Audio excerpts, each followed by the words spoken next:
Pride and Prejudice by Jane Austen volume. One chapter it is a truth universally acknowledged, that a single man in possession of a good fortune must be in want of a wife. However little known the feelings or views of such a man may be on his first entering a neighborhood, this truth is so well fixed in the minds of the surrounding families that he is considered as the rightful property of some one or other of their daughters. "My dear Mr. Bennet," said his lady to him one day, "have you heard that Netherfield Park is let at last?" Mr. Bennet replied that he had not. "But it is," returned she, "for Mrs. Long has just been here and shadowed me all about it." Mr. Bennet made no answer. "Do not you want to know who has taken it?" cried his wife impatiently. "You want to tell me, and I have no objection to hearing it. This was invitation enough." "Why, my dear, you must know. Mrs. Long says that Netherfield is taken by a young man of large fortune from the north of England, that he came down on Monday in a chaise and four to see the place, and was so much delighted with it that he agreed with Mr. Morris immediately, that he isto take possession before Michaelmas, and some of his servants are to bane the house by the end of next week. What is his name? Bingley. Is he married or single?" "Oh, single, my dear, to be sure. A single man of large fortune for 5,000 a year. What a fine thing for our girls. How so? How can it affect them, my dear Mr. Bennet?" replied his wife. "How can you be so tiresome? Thou must know that I am thinking of his marrying one of them. Is that his design in settling here? Design? Nonsense, how can you talk so? But it is very likely that he may fall in love with one of them, and therefore you must visit him as soon as he comes." "I see no occasion for that.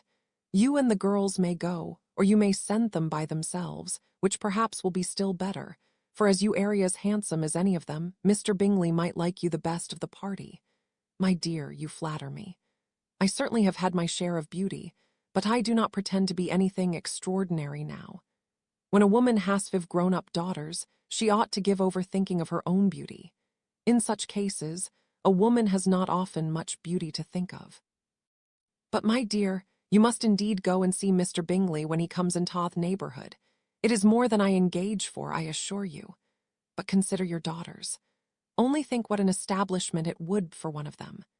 Sir William and Lady Lucas are determined to go merely on that account, for in general you know they visit no newcomers. Indeed you must go, for it will be impossible for us to visit them, if you do not. You are over-scrupulous, surely. I dare say Mr. Bingley will be very glad to see you, and I will send a few lines by you to assure him of my hearty consent to his marrying whichever he chooses of the girls, though I must throw in a good word for my little Lizzie. I desire you will do no such thing.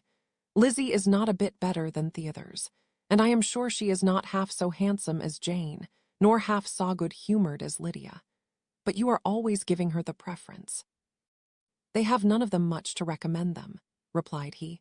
"They are silly and ignorant like other girls, but Lizzie has something more off-quickness than her sisters. Mr. Bennet, how can you abuse your own children in such a way? You take delight in vexing me. You have no compassion on my poor nerves. You mistake me, my dear. I have a high respect for your nerves. They are my old friends. I have heard you mention them with consideration these 20 years at least. Ah, you do not know what I suffer. But I hope you will get over it, and live to see many young men of 4,000 a year come into the neighborhood. It will be no use to us, if 20 such should come, since you will not visit them. Depend upon it, my dear, that when there are 20, I will visit them all. Mr. Bennet was so odd a mixture of quick parts, sarcastic humor, reserve, and caprice, that the experience of 23 years had been insufficient to make his wife understand his character. Her mind was less difficult to develop. She was a woman of mean understanding, little information, and uncertain temper. When she was discontented, she fancied herself nervous. The business of her life was to get her daughters married. Its solace was visiting and news. Chapter IIMR. Bennet was among the earliest of those who waited on Mr. Bingley. He had always intended to visit him, though to the last always assuring his wife that he should not go. Until the evening after the visit was paid, she had no knowledge of it. It was then disclosed in the following manner. Observing his second daughter employed in trimming a hat, hesitantly addressed her with, "I hope Mr. Bingley will like it, Lizzie." "We are not in a way to know what Mr. Bingley likes," said her mother resentfully, "since we are not to visit. But you forget, mamma," said Elizabeth, "that we shall meet him at the assemblies, and that Mrs. Long has promised to introduce him." "I do not believe Mrs. Long will do any such thing. She has 2 nieces of her own. She is a selfish, hypocritical woman, and I have no opinion of her." "No more have I," said Mr. Bennet, "and I am glad to find that you do not depend on her serving you, Mrs." Bennet deigned not to make any reply, but unable to contain herself, began scolding one of her daughters. "Don't keep coughing so, Kitty, for heaven's sake. Have a little compassion on my nerves. You tear them to pieces. Kitty has no discretion in her coughs," said her father. "She times them ill." "I do not cough for my own amusement," replied Kitty fretfully. "When is your next ball to be, Lizzie? Tomorrow fortnight." "Ay, so it is," cried her mother, "and Mrs. Long does not come back till the day before, so it will be impossible for her to introduce him, for she will not know him herself. Then, my dear, you may have the advantage of your friend and introduce Mr. Bingley to her. Impossible, Mr. Bennet, impossible when I am not acquainted with him myself. How can you be so teasing? I honor your circumspection." A fortnight's acquaintance is certainly very little. One cannot know what a man really is by the end of a fortnight. But if we do not venture, somebody else will, and after all, Mrs. Long and her nieces must stand their chance. And therefore, as you will think it an act of kindness, if you decline the office, I will take it on myself. The girls stared at their father. Mrs. Bennet said only, "Nonsense, nonsense. What can be the meaning of that emphatic exclamation?" cried he. "Do you consider the forms of introduction and the stress that is laid on them as nonsense? I cannot quite agree with you there. What say you, Mary? For you are a young lady of deep reflection, I know, and read great books and make extracts." Mary wished to say something very sensible, but knew not how.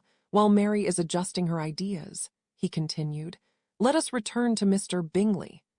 "I am sick of Mr. Bingley," cried his wife. "I am sorry to hear that, but why did not you tell me so before? If I had known as much this morning, I certainly would not have called on him. It is very unlucky, but as I have actually paid the visit, we cannot escape the acquaintance now." The astonishment of the ladies was just what he wished, that of Mrs. Bennet perhaps surpassing the rest, though when the first tumult of joy was over, she began to declare that it was what she had expected all the while. "How good it was in you, my dear Mr. Bennet. But I knew I should persuade you at last. I was sure you loved your girls too well to neglect such an acquaintance. Well, how pleased I am.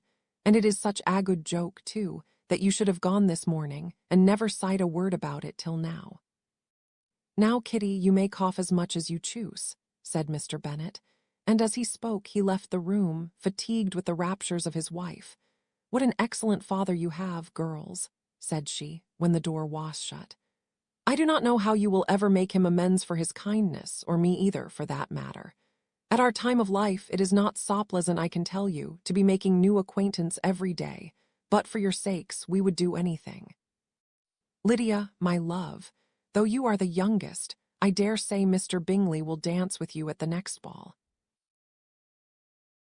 "Oh," said Lydia stoutly, "I am not afraid, for though I am the youngest, I'm the tallest." The rest of the evening was spent in conjecturing how soon he would return Mr. Bennet's visit, and determining when they should ask him Toddener. Chapter I not all that Mrs. Bennet, however, with the assistance of her 5 daughters, could ask on the subject was sufficient to draw from her husband any satisfactory description of Mr. Bingley. They attacked him in various ways, with barefaced questions, ingenious suppositions, and distant surmises, but he eluded the skill of them all, and they were at last obliged to accept the second-hand intelligence of their neighbour Lady Lucas. Her report was highly favourable. Sir William had been delighted with him. He was quite young, wonderfully handsome, extremely agreeable, and to crown the whole, he meant to be at the next assembly with a large party. Nothing could be more delightful. To be fond often was a certain step towards falling in love, and very lively hopes of Mr. Bingley's heart were entertained. "If I can but see one of my daughters happily settled at Netherfield," said Mrs. Bennet to her husband, "and all the others equally well married, I shall have nothing to wish for." In a few days, Mr. Bingley returned Mr. Bennet's visit and sat about 10 minutes with him in his library. He had entertained hopes of being admitted to a sight of the young ladies, of whose beauty he had heard much, but he saw only the father. The ladies were somewhat more fortunate, for they had the advantage of ascertaining from an upper window that he wore a blue coat and rode a black horse. An invitation to dinner was soon afterwards dispatched, and already had Mrs. Bennet planned the courses that were to do credit to her housekeeping, when an answer arrived which deferred it all. Mr. Bingley was obliged to be in town the following day, and consequently unable to accept the honor of their invitation, and see Mrs. Bennet was quite disconcerted. She could not imagine what business he could have in town so soon after his arrival in Hertfordshire, and she began to fear Thayth might be always flying about from one place to another, and never settled at Netherfield as he ought to be. Lady Lucas quieted her fears a little by starting the idea of his being gone to London only to get a large party for the ball, and a report soon followed that Mr. Bingley was to bring 12 ladies and 7 gentlemen with him to the assembly. The girls grieved over such a number of ladies, but were comforted that day before the ball by hearing that instead of 12, he had brought only 6 with him from London, his 5 sisters and a cousin. And when the party entered the assembly room, it consisted of only 5 altogether: Mr. Bingley, his 2 sisters, the husband of the eldest, and another young man. Mr. Bingley was good-looking and gentlemanlike. He had a pleasant countenance and easy, unaffected manners. His sisters were fine women, with an air of decided fashion. His brother-in-law, Mr. Hurst, merrily looked the gentleman, but his friend Mr. Darcy soon drew the attention off the room by his fine, tall person, handsome features, noble mien, and the report which was in general circulation within 5 minutes after his entrance, of his having 10,000 a year. The gentlemen pronounced him to be a fine figure of a man. The ladies declared he was much handsomer than Mr. Bingley, and he was looked at with great admiration for about half the evening, till his manners gave a disgust which turned the tide of his popularity. For he was discovered to be proud, to be above his company, and above being pleased. And not all his large estate in Derbyshire could then save him from having a most forbidding, disagreeable countenance, and being unworthy to be compared with his friend. Mr. Bingley had soon made himself acquainted with all the principal people in the room. He was lively and unreserved, danced every dance, was angry that the ball closed so early, and talked of giving one himself at Netherfield. Such amiable qualities must speak forth themselves. What a contrast between him and his friend! Mr. Darcy dancidly, once with Mrs. Hurst and once with Miss Bingley, declined being introduced to any other lady, and spent the rest of the evening in walking about the room, speaking occasionally to one of his own party. His character was decided. He was the proudest, most disagreeable man in the world, and everybody hoped that he would never come there again. Amongst the most violent against him was Mrs. Bennet, whose dislike of his general behavior was sharpened into particular resentment by his having slighted one of her daughters. Elizabeth Bennet had been obliged, by the scarcity of gentlemen, to sit down for 2 dances, and during part of that time Mr. Darcy had been standing near enough for her to overhear a conversation between him and Mr. Bingley, who came from the dance for a few minutes to press his friend to join it. "Come, Darcy," said he, "I must have you dance. I hate to see you standing about by yourself in this stupid manner. You had much better dance." "I certainly shall not. You know how I detest it unless I am particularly acquainted with my partner. At such an assembly as this it would be insupportable. Your sisters are engaged, and there is not another woman in the room whom it would not be a punishment to me to stand up with."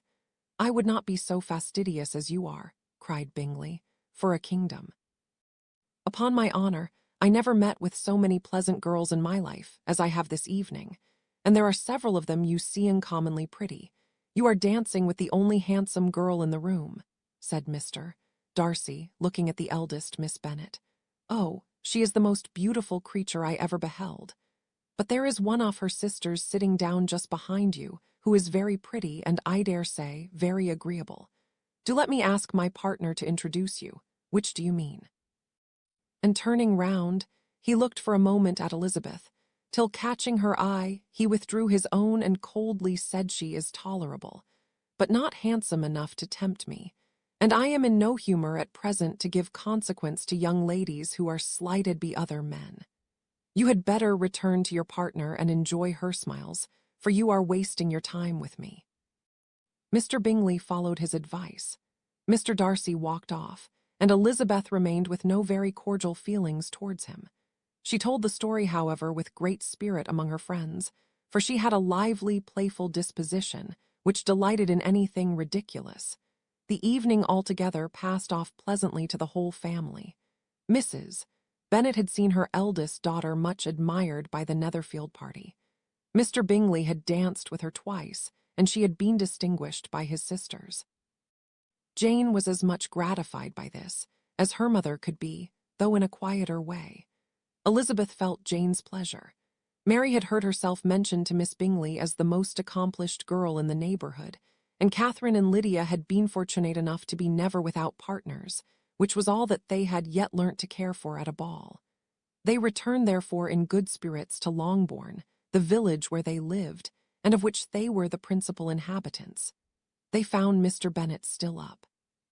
With a book he was regardless of time, and on the present occasion he had a good deal of curiosity as to the event of an evening which had raised such splendid expectations. He had rather hoped that all his wife's views on the stranger would be disappointed, but he soon found that he had a very different story to hear. "Oh, my dear Mr. Bennet," as she entered the room, "we have had a most delightful evening, a most excellent ball. I wish you had been there. Jane was so admired, nothing could be like it." Everybody said how well she looked, and Mr. Bingley thought her quite beautiful and danced with her twice. Only think of that, my dear. He actually danced with Hurtwis, and she was the only creature in the room that he asked a second time. First of all, he asked Miss Lucas. I was so vexed to see him stand up with her, but however, he did not admire her at all. Indeed, Nobodican, you know, and he seemed quite struck with Jane as she was going down the dance. So he inquired who she was and got introduced, and asked her for the two next. Then the 2/3 he danced with Miss King, and the 2/4 with Maria Lucas, and the 2/5 with Jane again, and the 2/6 with Lizzie and the Boulanger. If he had had any compassion for me, cried her husband impatiently, he would not have danced half so much. For God's sake, say no more off his partners. Oh, that he had sprained his ankle in the first dance. Oh.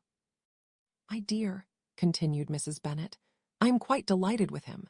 He's so excessively handsome, and his sisters are charming women. I never in my life saw anything more elegant than their dresses. I dare say the lace upon Mrs. Hurst's gown. Here she was interrupted again. Mr. Bennet protested against any description of finery.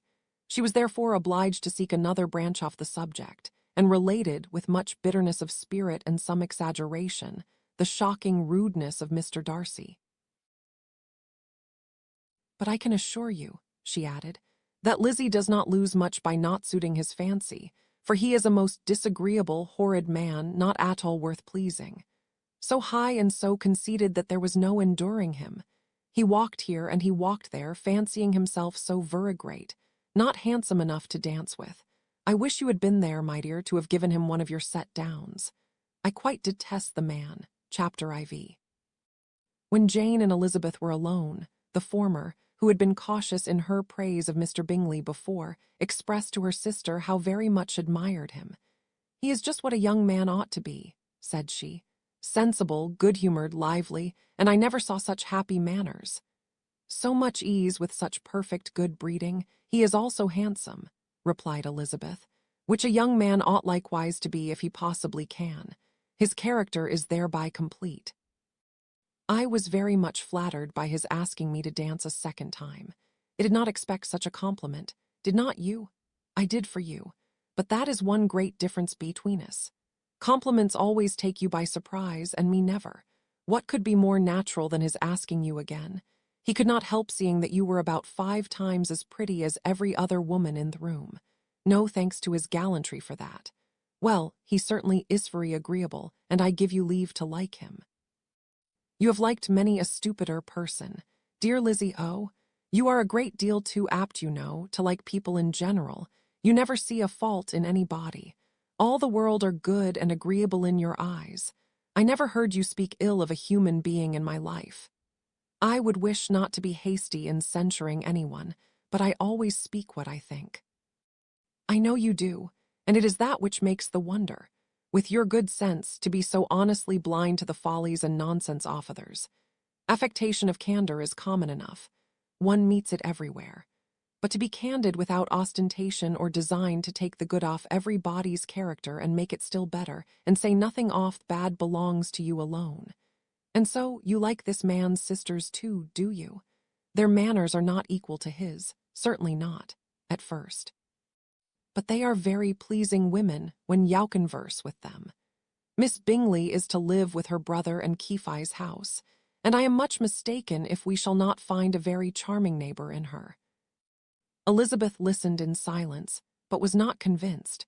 Their behavior at Hay Assembly had not been calculated to please in general, and with more quickness of observation and less pliancy of temper than her sister, and with a judgment too unassailed by any attention to herself, she was very little disposed to approve them.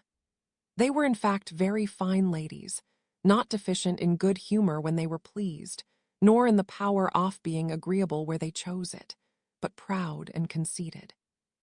They were rather handsome, had been educated in one of the first private seminaries in town, had a fortune of £20,000, were in the habit of spending more than they ought, and of associating with people off rank, and were therefore in every respect entitled to think well off themselves, and meanly of others. They were of a respectable family in the north of England, a circumstance more deeply impressed on Thermomurrays than that their brother's fortune and their own had been acquired by trade. Mr. Bingley inherited property to the amount of nearly £100,000 from his father, who had intended to purchase an estate, but did not live to do it. Mr. Bingley intended it likewise, and sometimes made choice of his county, but as he was now provided with a good house and the liberty of a manor, it was doubtful to many of those who best knew the easiness of his temper, whether he might not spend the remainder of his days at Netherfield, and leave the next generation toperchis. His sisters were very anxious for his having an estate of his own, but though he was now established only as a tenant, Miss Bingley was by no means unwilling to preside at his table, nor was Mrs. Hurst, who had married a man of more fashion than fortune, less disposed to consider his house as her home when it suited her. Mr. Bingley had not been offaged 2 years, when he was tempted by an accidental recommendation to look at Netherfield House. He did look at it and into it for half an hour, was pleased with the situation and the principal rooms, satisfied with what the owner said in its praise, and took it immediately. Between him and Darcy there was a very steady friendship, in spite of a great opposition of character. Bingley was endeared to Darcy by theasiness, openness, ductility of his temper, though no disposition could offer a greater contrast to his own, and though with his own he never appeared dissatisfied. On the strength of Darcy's regard Bingley had the firmest reliance, and of his judgment the highest opinion. In understanding Darcy was the superior. Bingley was by no means deficient, but Darcy was clever. He was at the same time haughty, reserved, and fastidious, and his manners, though well-bred, were not inviting. In that respect his friend had greatly the advantage. Bingley was sure off being liked wherever he appeared. Darcy was continually giving offence. The manner in which they spoke of the Meryton Assembly was sufficiently characteristic. Bingley had never met with pleasanter people or prettier girls in his life. Everybody had been most kind and attentive to him. There had been no formality, no stiffness. He had soon felt acquainted with all the room. And as to Miss Bennet, he could not conceive an angel more beautiful. Darcy, on the contrary, had seen a collection of people in whom there was little beauty and no fashion, for none of whom he had felt the smallest interest, and from none received either attention or pleasure. Miss Bennet he acknowledged to be pretty, but she smiled too much. Mrs. Hurst and her sister allowed it to be so, but still they admired her and liked her, and pronounced her to be a sweet girl, and one whom they should not object to know more of. Miss Bennet was therefore established as a sweet girl, and their brother felt authorized by such commendation to think of her as he chose. Chapter V. Within a short walk of Longbourn lived a family with whom the Bennets were particularly intimate. Sir William Lucas had been formerly in Tratting Meryton, where he had made a tolerable fortune and risen to the honour of knighthood by an address to the king during his mayoralty. The distinction had perhaps been felt too strongly. It had given him addiscus to his business and to his residence in a small market town, and quitting them both, he had removed with his family to a house about Amel from Meryton, denominated from that period Lucas Lodge, where he could think with pleasure of his own importance, and unshackled by business, occupy himself solely in being civil to all the world. For though elated by his rank, it did not render him supercilious. On the contrary, he was all attention to everybody. By nature inoffensive, friendly, and obliging, his presentation at St. James's had made him courteous. Lady Lucas was a very good kind of woman, not too clever to be a valuable neighbour to Mrs. Bennet. They had several children.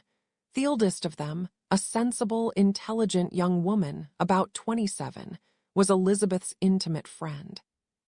That the Miss Lucases and the Miss Bennets should meet to talk over a ball was absolutely necessary, and the morning after the assembly brought the former to Longbourn to hear and to communicate. "You began the evening well, Charlotte," said Mrs. Bennet with civil self-command to Miss Lucas. "You were Mr. Bingley's first choice." "Yes, but he seemed to like his second better." "Oh, you mean Jane, I suppose, because he danced with her twice." To be sure, that did seem as if he admired her. Indeed, I rather believe he did. I heard something about it. But I hardly know what something about Mr. Robinson. Perhaps you mean what I overheard between him and Mr. Robinson. Did not I mention it to you? Mr. Robinson's asking him how he liked our Meryton assemblies, and whether he did not think there were a great many pretty women in the room, and which he thought the prettiest. And his answering immediately to the last question, "Oh, the eldest Miss Bennet beyond a doubt. There cannot be two opinions on that point." "Upon my word. Well, that was very decided indeed, that does seem as if. But however, it may all come to nothing, you know. My overhearings were more to the purpose than yours, Eliza," said Charlotte. "Mr. Darcy is not so well worth listening to as his friend, is he?" Poor Eliza! To be only just tolerable, I beg you would not put it into Lizzie's head to be vexed by hissel treatment, for he is such a disagreeable man that it would be quite a misfortune to be liked by him. Mrs. Long told me last night that he sat close to her for half an hour without once opening his lips. "Are you quite sure, ma'am? Is not there a little mistake?" said Jane. "I certainly saw Mr. Darcy speaking to her. Because she asked him at last how he liked Netherfield, and he could not help answering her. But she said he seemed very angry at being spoke to. Miss Bingley told me," said Jane, "that he never speaks much unless among his intimate acquaintance. With them he is remarkably agreeable." "I do not believe a word of it, my dear. If he had been so very agreeable he would have talked to Mrs. Long. But I can guess how it was. Everybody says that he is ate up with pride, and I dare say he had heard somehow that Mrs. Long does not keep a carriage, and had come to the ball in a hack chaise." "I do not mind his not talking to Mrs. Long," said Miss Lucas, "but I wish he had danced with Eliza." "Another time, Lizzie," said her mother, "I would not dance with him if I were you." "I believe, ma'am, I may safely promise you never to dance with him. His pride," said Miss Lucas, "does not offend me so much as pretty often does, because there is an excuse for it. One cannot wonder that so very fine a young man, with family, fortune, everything in his favour, should think highly of himself. If I may so express it, he has a right to be proud." "That is very true," replied Elizabeth, "and I could easily forgive his pride, if he had not mortified mine pride," observed Mary, who piqued herself upon the solidity of her reflections. "Is a very common failing, I believe." By all that I have ever read, I am convinced that it is very common indeed, that human nature is particularly prone to it, and that there are very few of us who do not cherish a feeling of self-complacency on the score of some quality or other, real or imaginary. Vanity and pride are different things, though the words are often used synonymously. A person may be proud without being vain. Pride relates more to our opinion of ourselves, vanity to what we would have others think of us. "If I were as rich as Mr. Darcy," cried a young Lucas who came with his sisters, "I should not care how proud I was. I would keep a pack of foxhounds and drink a bottle of wine every day." "Then you would drink a great deal more than you ought," said Mrs. Bennet. "And if I were to see you at it, I should take away your bottle directly." The boy protested that she should not.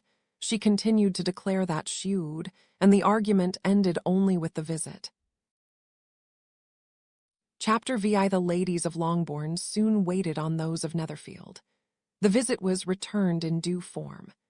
Miss Bennet's pleasing manners grew on the good will of Mrs. Hurst and Miss Bingley, and though the mother was found to be intolerable, and the younger sisters not worth speaking to, a wish of being better acquainted with them was expressed towards Thetwo eldest.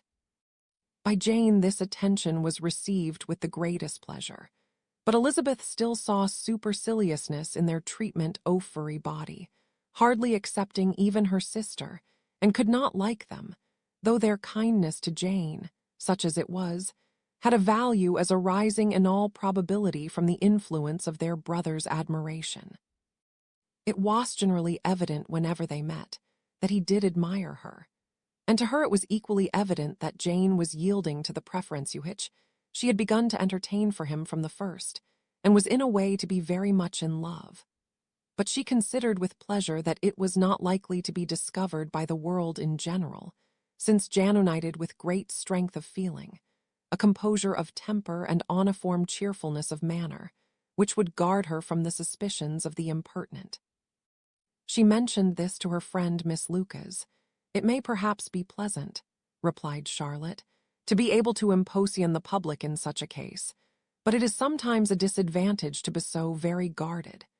If a woman conceals her affection with the same skill from the object of it, she may lose the opportunity of fixing him, and it will then be but poor consolation to believe the world equally in Thedark. There is so much of gratitude or vanity in almost every attachment that it is not safe to leave any to itself. We can all begin freely. A slight preference is natural enough, but there are every few of us who have heart enough to be really in love without encouragement. In 9 cases out of 10, a woman had better show more affection than she feels. Bingley likes your sister undoubtedly, but he may never do more than like her if she does not help him on. But she does help him on, as much as her nature will allow. If I can't perceive her regard for him, he must be a simpleton indeed not to discover it too. Remember, Eliza, that he does not know Jane's disposition as you do. But if a woman is partial to a man and does not endeavor to conceal it, he must find it out. Perhaps he must, if he sees enough of her. But though Bingley and Jane meet tolerably often, it is never for many hours together, and as they always see each other in large mixed parties, it is impossible that every moment should be employed in conversing together. Jane should therefore make the most of every half hour in which she can command his attention. When she is secure of him, there will be leisure for falling in love as much as she chooses. "Your plan is a good one," replied Elizabeth, "where nothing is in question but the desire of being well married, and if I were determined to get a rich husband, or any husband, I dare say I should adopt it. But these are not Jane's feelings. She is not acting by design. As yet, she cannot even be certain of the degree of her own regard, nor of its reasonableness. She has known him only a fortnight. She danced 4 dances with him at Meryton. She saw him one morning at his own house, and has since dined in company with him 4 times. This is not quite enough to make her understand his character. Not as you represent it. Had she merely dined with him, she mightn't have discovered whether he had a good appetite. But you must remember that 4 evenings have been also spent together, and 4 evenings may do a great deal. Yes, these 4 evenings have enabled them to ascertain that they both like Vington better than commerce. But with respect to any other leading characteristic, I do not imagine that much has been unfolded. Well, said Charlotte, I wish Jane success with all my heart, and if she were married to him tomorrow, I should think she had as good a chance of happiness as if she were to be studying his character for Atwilvemonth. Happiness in marriage is entirely a matter of chance. If dispositions of the parties are ever so well known to each other, or were so similar beforehand, it does not advance their felicity in the least. They always continue to grow sufficiently unlike afterwards to have their share of vexation, and it is better to know as little as possible of the defects of the person with whom you are to pass your life. You make me laugh, Charlotte, but it is not sound. You know it is not sound, and that you would never act in this way yourself. Occupied in observing Mr. Bingley's attentions to her sister, Elizabeth was far from suspecting that she was herself becoming an object of some interest in the eyes of his friend. Mr. Darcy had at first scarcely allowed her to be pretty. He had looked at her without admiration at Theball, and when they next met, he looked at her only to criticize. But no sooner had he made it clear to himself and his friends that she had hardly a good feature in her face, than he began to find it was rendered uncommonly intelligent by the beautiful expression of her dark eyes. Tothai's discovery succeeded some others equally mortifying. Though he had detected with a critical eye more than one failure of perfect symmetry in her form, he was forced to acknowledge her figure to be light and pleasing, and in spite of his asserting that her manners were not those of the fashionable world, he was caught by their easy playfulness. Of these she was perfectly unaware. To her, he was only the man who made himself agreeable nowhere, and who had not thought her handsome enough to dance with. He began to wish to know more of her, and as a step towards conversing with her himself, attended to her conversation with others. His doings so drew her notice. It was at Sir William Lucas's, where a large party were assembled.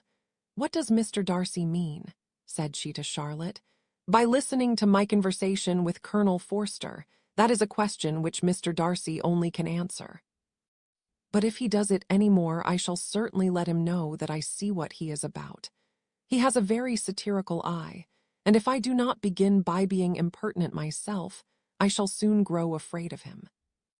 On his approaching them soon afterwards, though without seeming to have any intention of speaking, Miss Lucas defied her friend to mention such a subject to him, which immediately provoking Elizabeth to do it, she turned to him and said, "Did not you think, Mr. Darcy, that I expressed myself uncommonly well just now, when I was teasing Colonel Forster to give us a ball at Meryton, with great energy? But it is a subject which always makes a lady energetic. You are severe on us." "It will be her turn soon to be teased," said Miss Lucas. "I am going to open the instrument, Eliza, and you know what follows. You are a very strange creature by way of a friend, always wanting me to play and sing before anybody and everybody. If my vanity had taken a musical turn, you would have been invaluable, but as it is, I would really rather not sit down before those who must be in the habit of hearing the very best performers." On Miss Lucas's persevering, however, she added, "Very well, if it must be so, it must." And gravely glancing at Mr. Darcy, "There is a fine old saying, which everybody here is of course familiar with, 'Keep your breath to cool your porridge.' And I shall keep mine to swell my song." Her performance was pleasing, though by no means capital.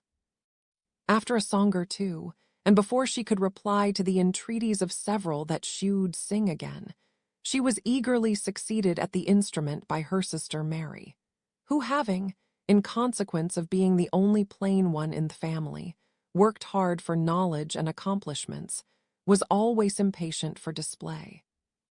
Mary had neither genius nor taste, and though vanity had given her application, it had given her likewise a pedantic air and conceited manner, which would have injured a higher degree of excellence than she had reached.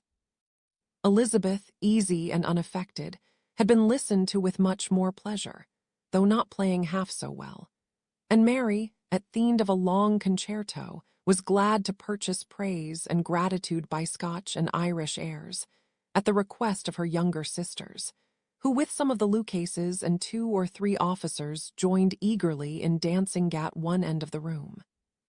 Mr. Darcy stood near them in silent indignation at such a mode of passing the evening, to the exclusion of all conversation, and was too much engrossed by his own thoughts to perceive that Sir William Lucas was his neighbour, till Sir William thus began. "What a charming amusement for young people this is, Mr. Darcy. There is nothing like dancing after all. I consider it as one of the first refinements of polished societies." "Certainly, sir, and it has the advantage also of being in vogue amongst the less polished societies of the world." Every savage cadence, Sir William only smiled. "Your friend performs delightfully," Heck continued after a pause, on seeing Bingley join the group. "And I doubt not that you are an adept in the science yourself, Mr. Darcy. You saw me dance at Meryton, I believe, sir, yes, indeed, and received no inconsiderable pleasure from the sight. Do you often dance at St. James's? Never, sir." "Do you not think it would be a proper compliment to the place?" "It is a compliment which I never pay to any place if I can avoid it. You have a house in town, I conclude." Mr. Darcy bowed. "I had once some thoughts of fixing in town myself, for I am fond of superior society, but I did not feel quite certain that the air of London would agree with Lady Lucas." He paused in hopes of an answer, but his companion was not disposed to make any, and Elizabeth at that instant moving towards them, he was struck with the notion of doing a very gallant thing, and called out to her, "My dear Miss Eliza, why are not you dancing?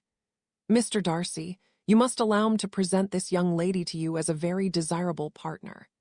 You cannot refuse to dance, I am sure, when so much beauty is before you." And taking her hand, he would have given it to Mr. Darcy, who, though extremely surprised, was not unwilling to receive it, when she instantly drew back, and said with some discomposure to Sir William, "Indeed, sir, I have not the least intention of dancing.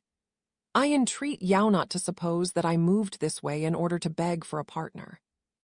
Mr. Darcy with grave propriety requested to be allowed the honour of her hand, but in vain. Elizabeth was determined, nor did Sir William at all shake her purpose by his attempt at persuasion. "You excel so much in the dance, Miss Eliza, that it is cruel to deny me the happiness of seeing you. And though this gentleman dislikes the amusement in general, he can have no objection, I am sure, to oblige us for 1/2 hour. Mr. Darcy is all politeness," said Elizabeth, smiling. "He is indeed, but considering the inducement, my dear Miss Eliza, we cannot wonder at his complaisance, for who would object to such a partner?" Elizabeth looked archly and turned away. Her resistance had not injured her with the gentleman, and he was thinking of her with some complacency, when thus accosted by Miss Bingley. "I can guess the subject of your reverie." "I should imagine not.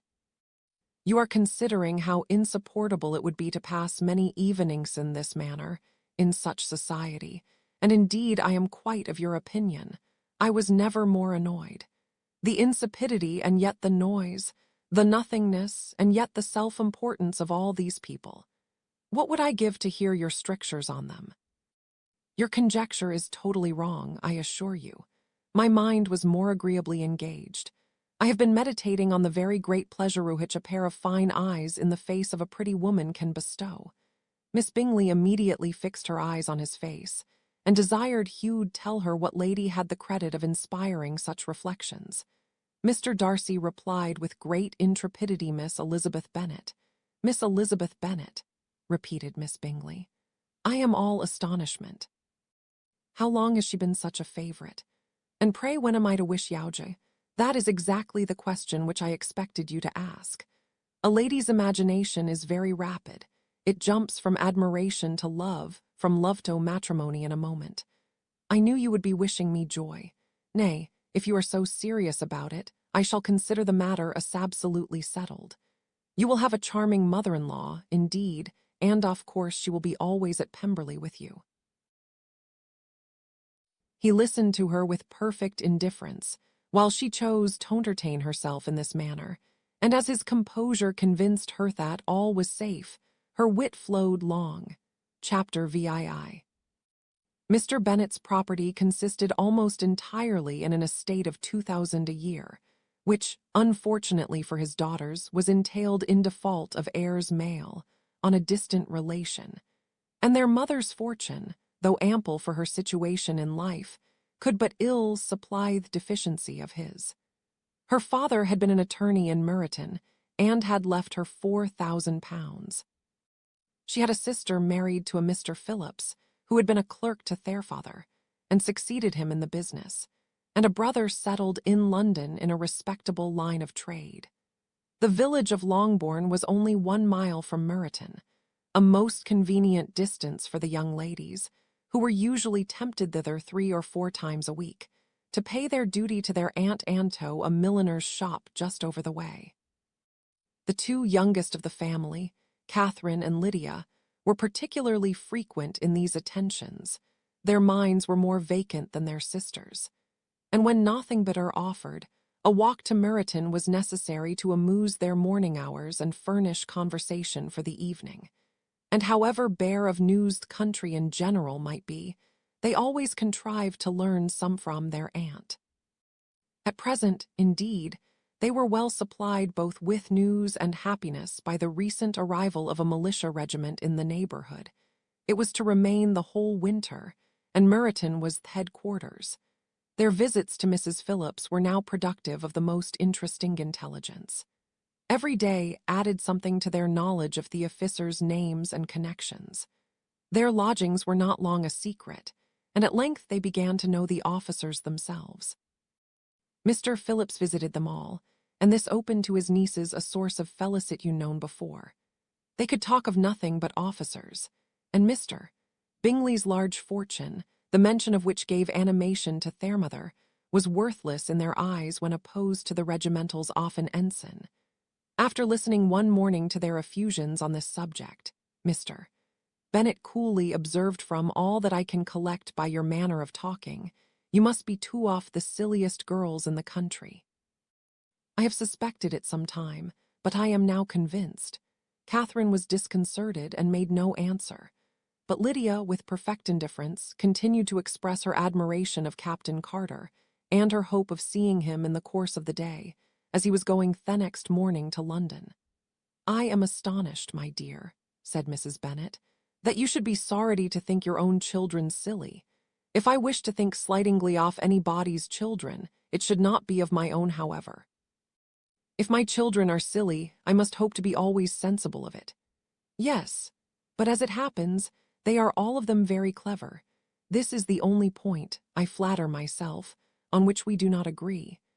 I had hoped that our sentiments coincided in every particular, but I must so far differ from you as to think our 2 youngest daughters uncommonly foolish. My dear Mr. Bennet, you must not expect such girls to have the sense off their father and mother. When they get to our age, I dare say, they will not think about officers any more than we do.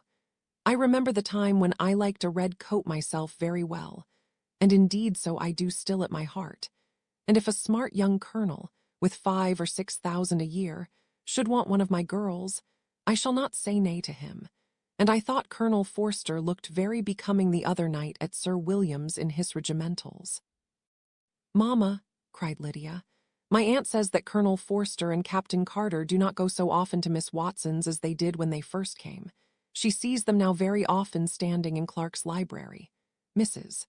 Bennet was prevented replying by the entrance of the footman with a note for Miss Bennet. It came from Netherfield, and the servant waited for an answer. Mrs. Bennet's eyes sparkled with pleasure, and she wasterly calling out, while her daughter read, "Well, Jane, who is it from? What is it about? What does he say? Well, Jane, make haste and tell us, make haste, my love." "It is from Miss Bingley," said Jane, and then read it aloud. "My dear friend, if you are not so compassionate as to dine today with Louisa and me, we shall be in danger of hating each other for the rest of our lives, for a whole day's tete-a-tete between 2 women can never end without a quarrel. Come as soon as you can on the receipt of this. My brother and the gentlemen are to dine with the officers. Yours ever, Caroline Bingley with the officers." cried Lydia. "I wonder my aunt did not tell us of that dining out," said Mrs. Bennet. "That is very unlucky. Can I have the carriage?" said Jane. "No, my dear, you had better go on horseback because it seems likely touring, and then you must stay all night. That would be a good scheme," said Elizabeth, "if you were sure Thathy would not offer to send her home." "Oh, but the gentlemen will have Mr. Bingley's chaise to go to Meryton, and the Hursts have no horses to theirs. I had much rather go in the coach. But, my dear, your father cannot spare the horses, I am sure. They are wanted in the farm, Mr. Bennet, are not they?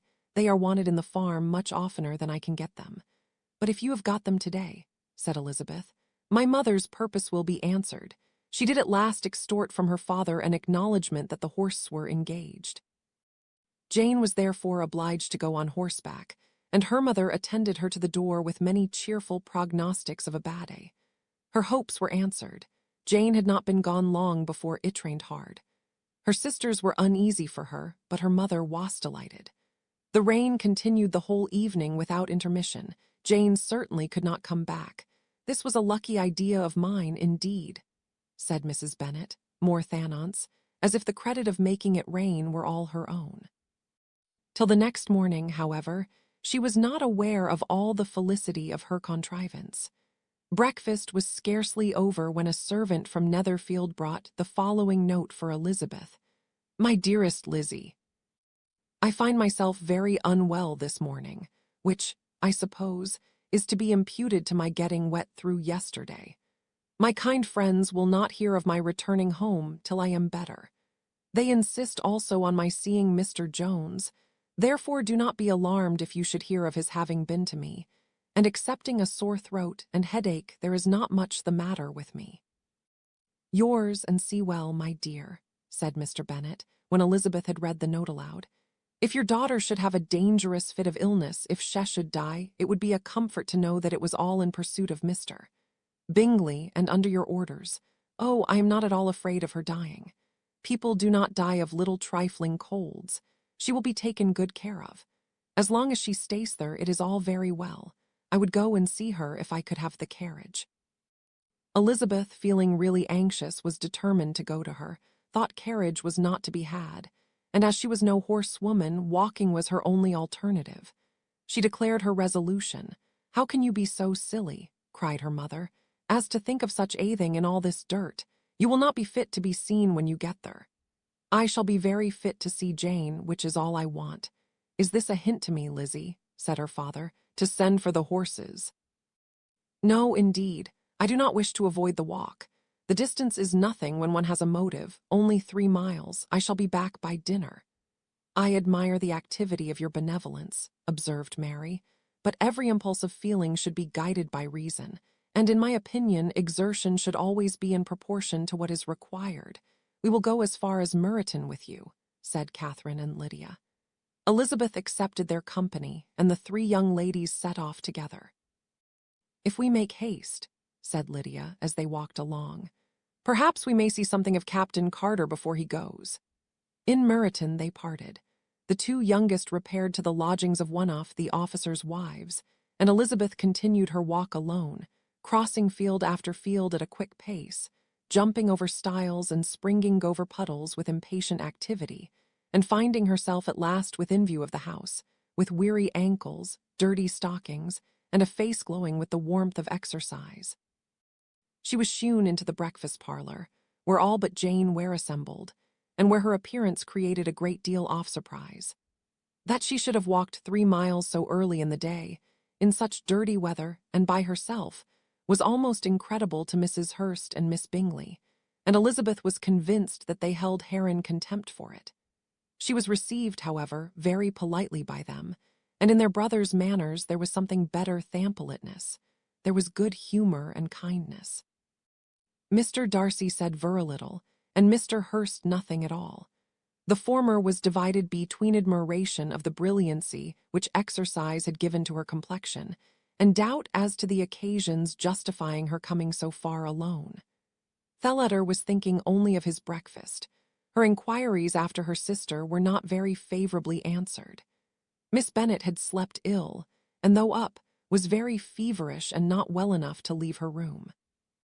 Elizabeth was glad to be taken to her immediately, and Jane, who had only been withheld by the fear of jivingalarm or inconvenience from expressing in her note how much she longed for such a visit, was delighted at her entrance. She was not equal, however, to much conversation, and when Miss Bingley left them together, could attempt little beside expressions of gratitude for the extraordinary kindness she was treated with. Elizabeth silently attended her. When breakfast was over, they were joined by the sisters, and Elizabeth began to like them herself when she saw how much affection and solicitude they showed for Jane. The apothecary came, and having examined his patient, said, as might be supposed, that she had caught a violent cold, and that they must endeavor to get the better of it, advised her to return to bed, and promised her some draughts. The advice was followed readily, for the feverish symptoms increased, and her head ached acutely. Elizabeth did not quit her room for a moment, nor were the other ladies often absent. The gentlemen being out, they had in fact nothing to do elsewhere. When the clock struck 3, Elizabeth felt that she must go, and very unwillingly said so. Miss Bingley offered her the carriage, and she only wanted a little pressing to accept it, when Jane testified such concern in parting with her, that Miss Bingley was obliged to convert the offer off the chaise into an invitation to remain at Netherfield for the present. Elizabeth most thankfully consented, and a servant was dispatched to Longbourn to acquaint the family with her stay, and bring back a supply of clothes. Chapter VIII. At 5 o'clock the two ladies retired to dress, and at 6:30 Elizabeth was summoned to dinner.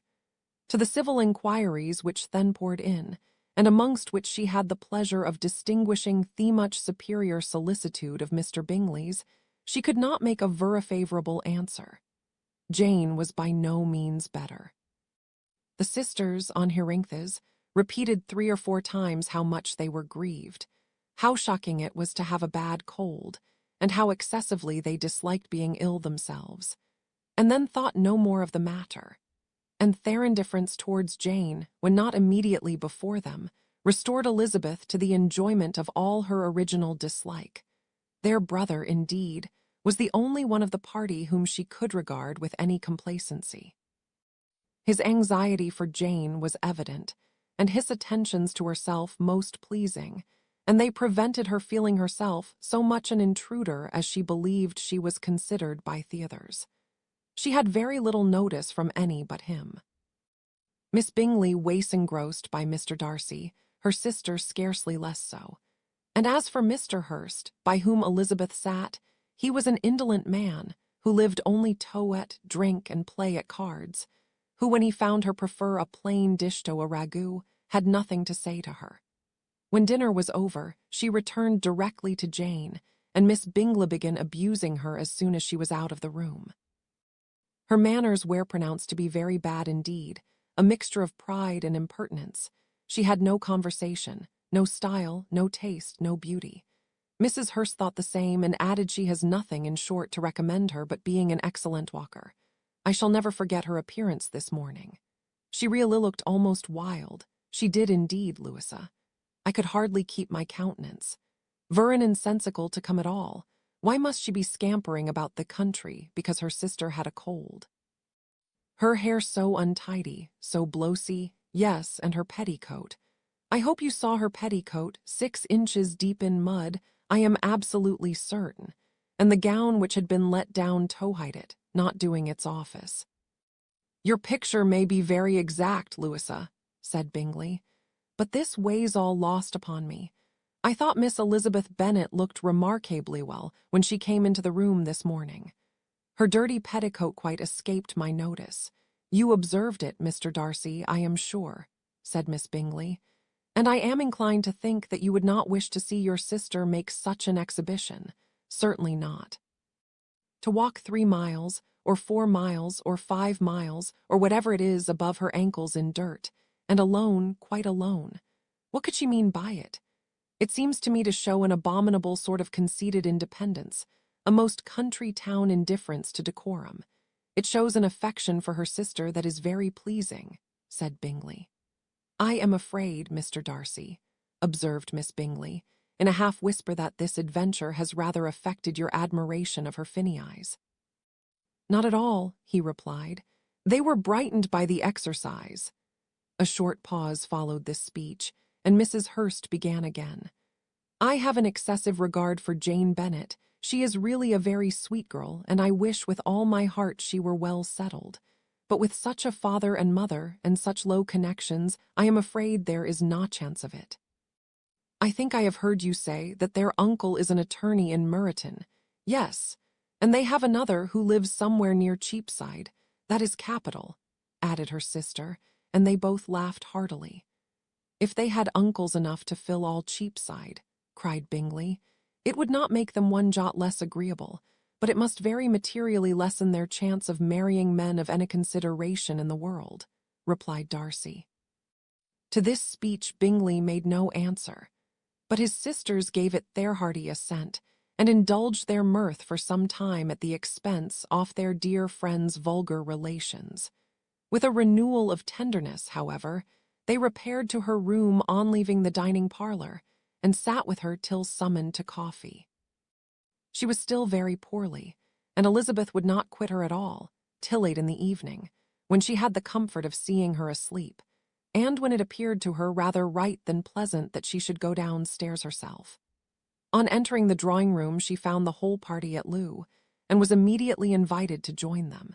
But suspecting them to be playing high, she declined it, and making her sister the excuse, said she would amuse herself for the short time she could stay below with a book. Mr. Hurst looked at her with astonishment. "Do you prefer reading to cards?" said he. "That is rather singular." "Miss Eliza Bennet," said Miss Bingley, "despises cards. She's a great treader and has no pleasure in anything else." "I deserve neither such praise nor such censure," cried Elizabeth.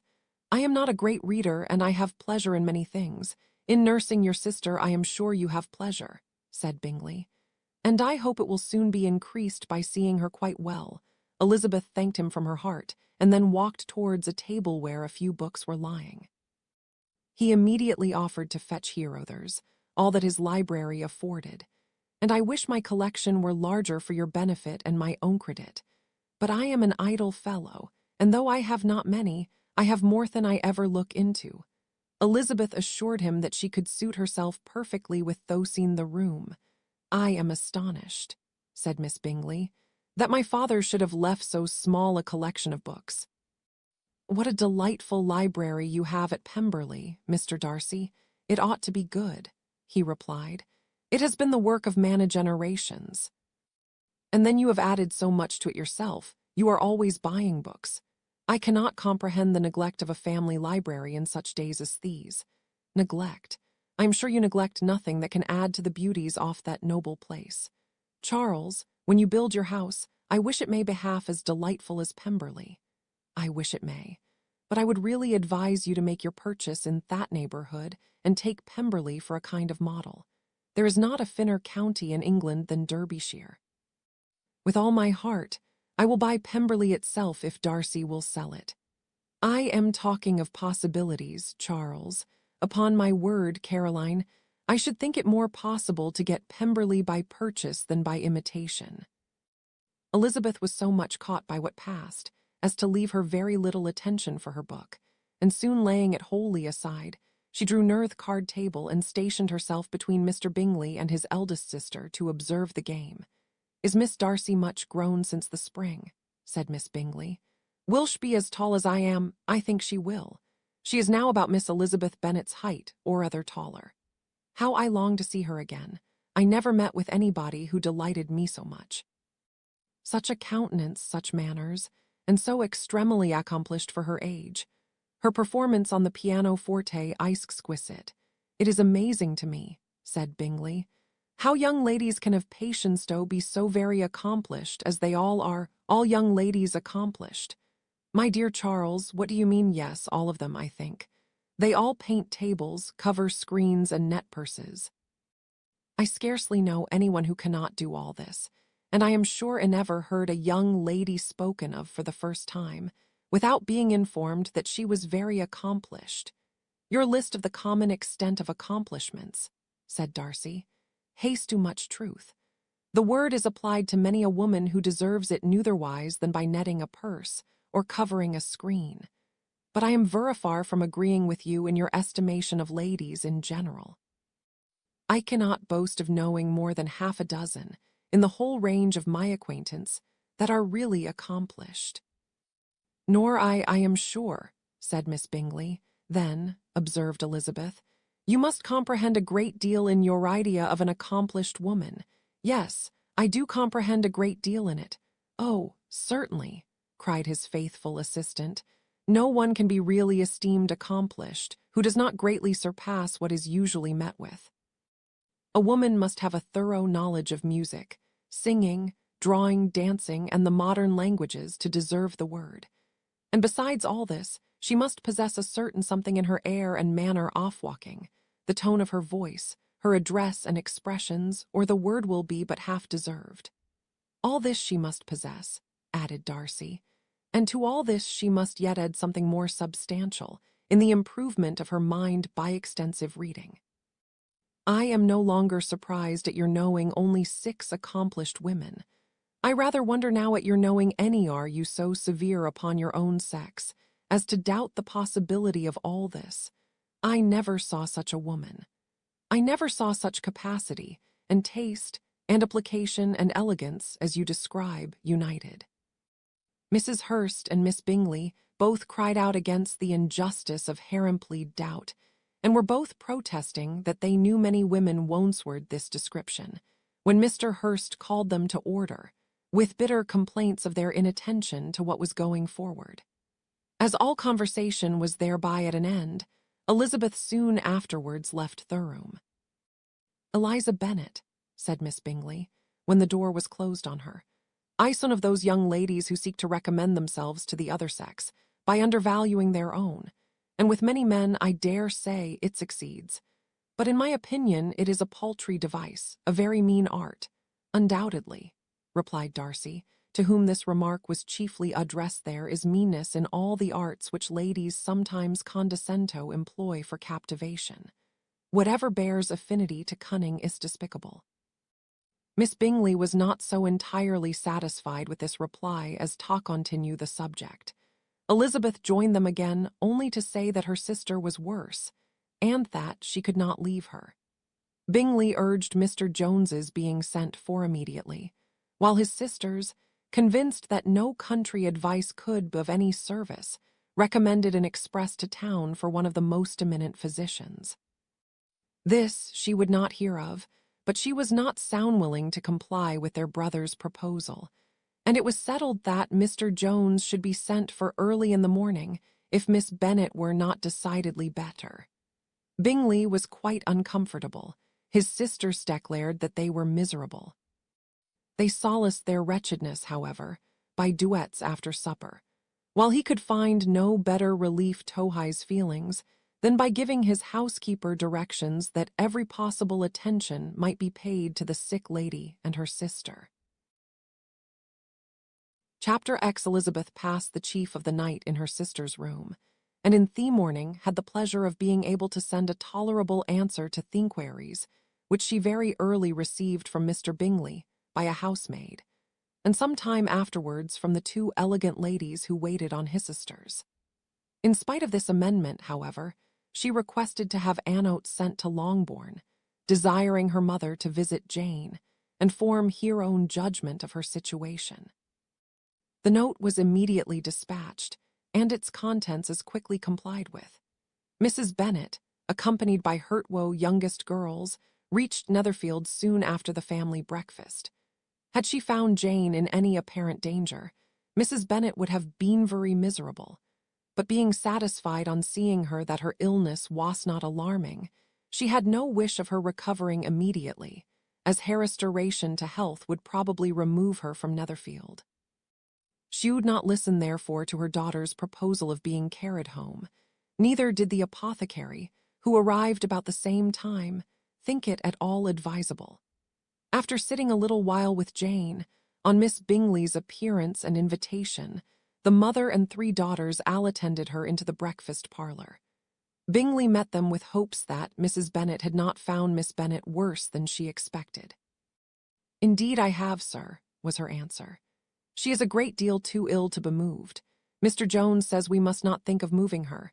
We must trespass a little longer on your kindness. Removed," cried Bingley. "It must not be thought of. My sister, I am sure, will not hear of her removal. You may depend upon it, madam," said Miss Bingley, with cold civility, "that Miss Bennet shall receive every possible attention while she remains with us. Mrs. Bennet was profuse in her acknowledgments. "I am sure," she added, "if it was not for such good friends, I do not know what would become of her, for she is very ill indeed, and suffers a vast deal, though with the greatest patience in the world, which is always the way with her, for she has, without exception, the sweetest temper I ever met with. I often tell my other girls they are nothing to her. You have a sweet room here, Mr. Bingley, and a charming prospect over that gravel walk. I do not know a place in the country that equal to Netherfield. You will not think of quitting it in a hurry, I hope, though you have but a short lease." "Whatever I do is done in a hurry," replied he, "and therefore if I should resolve to quit Netherfield, I should probably be off in 5 minutes. At present, however, I consider myself as quite fixed here. That is exactly what I should have supposed of you," said Elizabeth. "You begin to comprehend me, do you?" cried he, turning towards her. "Oh, yes, I understand you perfectly. I wish I might take this for a compliment, but to be so easily seen through, I am afraid, is pitiful. That is as it happens. It does not necessarily follow that a deep, intricate character is more or less estimable than such a one as yours. Lizzie," cried her mother, "remember where you are, and do not run on in the wild manner that you are suffered to do at home. I did not know before," continued Bingley immediately, "that you were a studier of character. It must be an amusing study. Yes, but intricate characters are the most amusing. They have at least that advantage. The country," said Darcy, "can in general supply but few subjects for such a study. In a country neighborhood you move in a very confined and unvarying society. But people themselves alter so much that there is something new to be observed in them forever."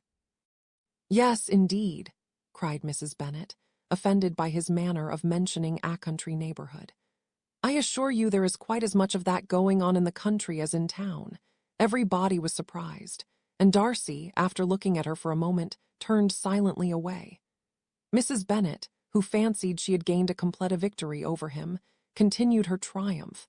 "I cannot see that London has any great advantage over the country for me part, except the shops and public places." "The country is a vast deal pleasanter, is not it, Mr. Bingley, when I am in the country?" he replied. "I never wish to leave it, and when I am in town it is pretty much the same. They have each their advantages, and I can be equally happy in either. That is because you have the right disposition. But that gentleman," looking at Darcy, "seemed to think the country was nothing at all. Indeed, mamma, you are mistaken," said Elizabeth, blushing for her mother. "You quite mistook Mr. Darcy.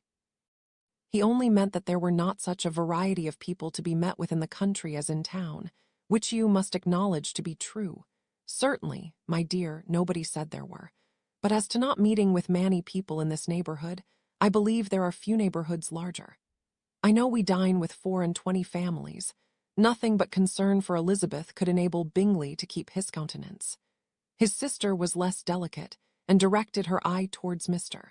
Darcy with a very expressive smile.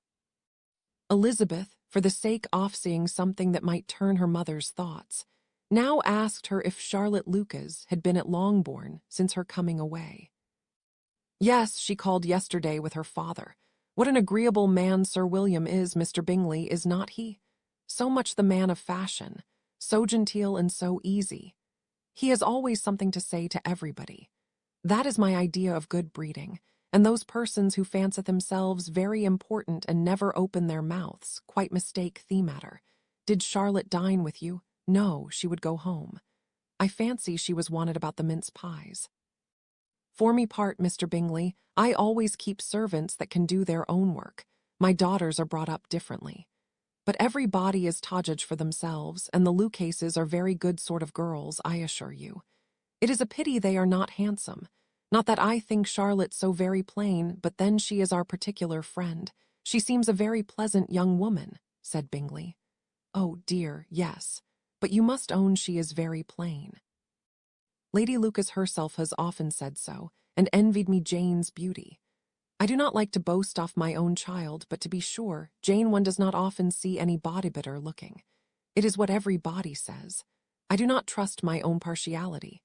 When she was only 15, there was a gentleman at Mibbrother Gardener's in town, so much in love with her, that my sister-in-law was sure he would make her an offer before we came away. But however, he did not. Perhaps he thought her too young.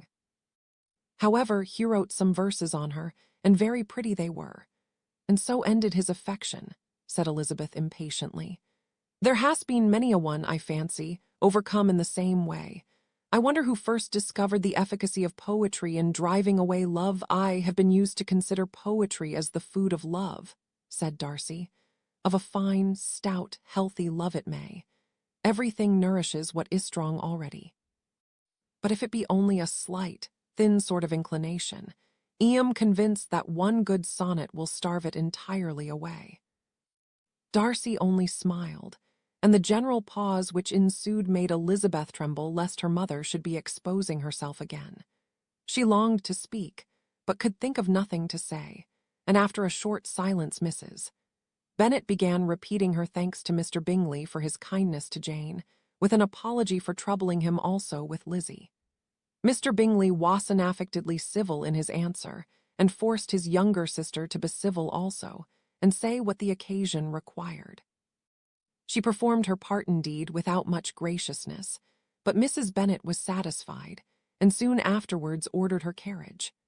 Upon this signal, the youngest of her daughters put herself forward. The two girls had been whispering to each other during the whole visit, and the result of it was that the youngest should tax Mr. Bingley with having promised on his first coming into the country to give a ball at Netherfield.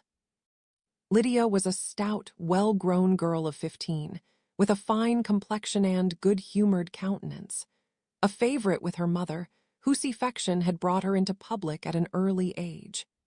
She had high animal spirits, and a sort of natural self-consequence, which the attentions of the officers, to whom her uncle's good dinners and her own easy manners recommended her, had increased into assurance. She was very equal, therefore, to address Mr. Bingley on the subject of the ball, and abruptly reminded him of his promise, adding that it would be the most shameful thing in the world if he did not keep it. His answer to this sudden attack was delightful to their mother's ear. I am perfectly ready, I assure you, to keep my engagement, and when your sister is recovered, you shall, if you please, name the very day off the ball. But you would not wish to be dancing while she is ill. Lydia declared herself satisfied. Oh, yes, it would be much better to wait till Jane was well, and by that time most likely Captain Carter would be at Meryton again. And when you have given your ball, Shed did, I shall insist on their giving one also. I shall tell Colonel Forster it will be quite a shame if he does not. Mrs. Bennet and her daughters then departed, and Elizabeth returned instantly to Jane, leaving her own and her relations' behaviour to their marks of the two ladies and Mr. Darcy, the latter of whom, however, could not be prevailed on to join in their censure of her, in spite of all Miss Bingley's witticisms on fine eyes chapter X the day past much as the day before had done. Mrs. Hurst and Miss Bingley had spent some hours of the morning with the invalid, continued, though slowly, to mend, and in the evening Elizabeth joined their party in the drawing-room. The loo table, however, did not appear. Mr. Darcy was writing, and Miss Bingley, seated near him, was watching the progress of his letter, and repeatedly calling off his attention by messages to his sister. Mr. Hurst and Mr. Bingley were at piquet, and Mrs. Hurst was observing their game. Elizabeth took up some needlework, and was sufficiently amused in attending to what passed between Darcy and his companion. The perpetual commendations of the lady either on his handwriting, or on the evenness of his lines, or on the length of his letter, with the perfect unconcern with which her praises were received, formed a curious dialogue, and waxed exactly in unison with her opinion of each. How delighted Miss Darcy will be to receive such a letter. He made no answer. You write uncommonly fast. You are mistaken. I write rather slowly. How many letters you must have occasion to write in the course of the year. Letters of business, too. How odious I should think them. It is fortunate, then, that they fall to my lot instead of to yours. Pray tell your sister that I long to see her. I have already told her so once by your desire. I am afraid you do not like your pen. Let me mend it for you. I mend pens remarkably well. Thank you, but I always mend my own. How can you contrive to write so even? He was silent. Tell your sister I am delighted to hear of her improvement on the harp, and pray let her know that I am quite in raptures with her beautiful little design for a table, and I think it infinitely superior to Miss Grantley's. Will you give me leave to defer your raptures till I write again? At present I have not room to do them justice. Oh, it is of no consequence. I shall see her in January. But do you always write such charming long letters to her, Mr. Darcy? They are generally long. But whether always charming, it is not for me to determine. It is a rule with me that a person who can write a long letter with ease cannot write ill. That will not do for a compliment to Darcy, Caroline, cried her brother, because he does not write with ease. He studies too much forewords of 4 syllables. Do not you, Darcy? My style of writing is very different from yours. Oh, cried Miss Bingley, Charles writes in the most careless way imaginable. He leaves out half his words and blots the rest. My ideas flow so rapidly that I have not time to express them, by which means my letters sometimes convey no ideas at all to my correspondents. Your humility, Mr. Bingley, said Elizabeth, must disarm reproof. Nothing is more deceitful, said Darcy, than the appearance of humility. It is often only carelessness of opinion, and sometimes an indirect boast. And which of the two do you call my little recent piece of modesty? The indirect boast. For you are really proud of your defects in writing, because you consider them as proceeding from a rapidity of thought and carelessness of execution, which, if not estimable, you think at least highly interesting. The power of doing anything with quickness is always much prized by the possessor, and often without any attention to the imperfection of the performance. When you told Mrs. Bennet this morning that if you ever resolved on quitting Netherfield you should be gone in 5 minutes, you meant it to be a sort of panegyric, of compliment to yourself. And yet what is there so very laudable in a precipitance which must leave very necessary business undone, and can be of no real advantage to yourself or anyone else? Nay, cried Bingley, this is too much, to remember at night all the foolish things that were said in the morning. And yet, upon my honor, I believed what I said of myself to be true, and I believe it at this moment. At least, therefore, I did not assume the character of needless precipitance merely to show off before the ladies. I dare say you believed it, but I am by no means convinced that you would be gone with such celerity. Your conduct would be quite as dependent on chance as that of any man I know, and if, as you were mounting your horse, a friend were to say, Bingley, you had better statle next week, you would probably do it, you would probably not go, and, at another word, might stay a month. You have only proved by this, cried Elizabeth, that Mr. Bingley did not do justice to his own disposition. You have shewn him off now much more than he did himself. I am exceedingly gratified, said Bingley, by your converting what my friend says into a compliment on the sweetness of my temper. But I am afraid you are giving it a turn which that gentleman did by no means intend, for he would certainly think the better of me, if under such a circumstance I were to give a flat denial, and ride off as fast as I could. Would Mr. Darcy then consider the rashness of your original intention as atoned for by your obstinacy in adhering to it? Upon my word, I cannot exactly explain the matter. Darcy must speak for himself. You expect me to account for opinions which you choose to call mine, but which I have never acknowledged. Allowing the case, however, to stand according to your representation, you must remember, Miss Bennet, that friend who is supposed to desire his return to the house, and the delay of his plan has merely desired it, asked it without offering one argument in favor of its propriety. To yield readily, easily, to the persuasion of a friend is no merit with you. To yield without conviction is no compliment to the understanding ophither. You appear to me, Mr. Darcy, to allow nothing for the influence of friendship and affection. A regard for the requester would often make one readily yield to a request, without waiting for arguments to reason on into it. I am not particularly speaking of such a case as you have supposed about Mr. Bingley. We may as well wait, perhaps, till the circumstance occurs, before we discuss the discretion of his behavior thereupon.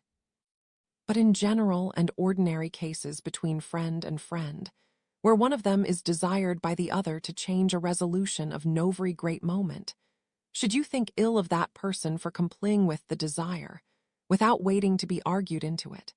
Will it not be advisable, before we proceed on this subject, to arrange you with rather more precision the degree of importance which is to pertain to this request, as well as the degree of intimacy subsisting between the parties? By all means, cried Bingley.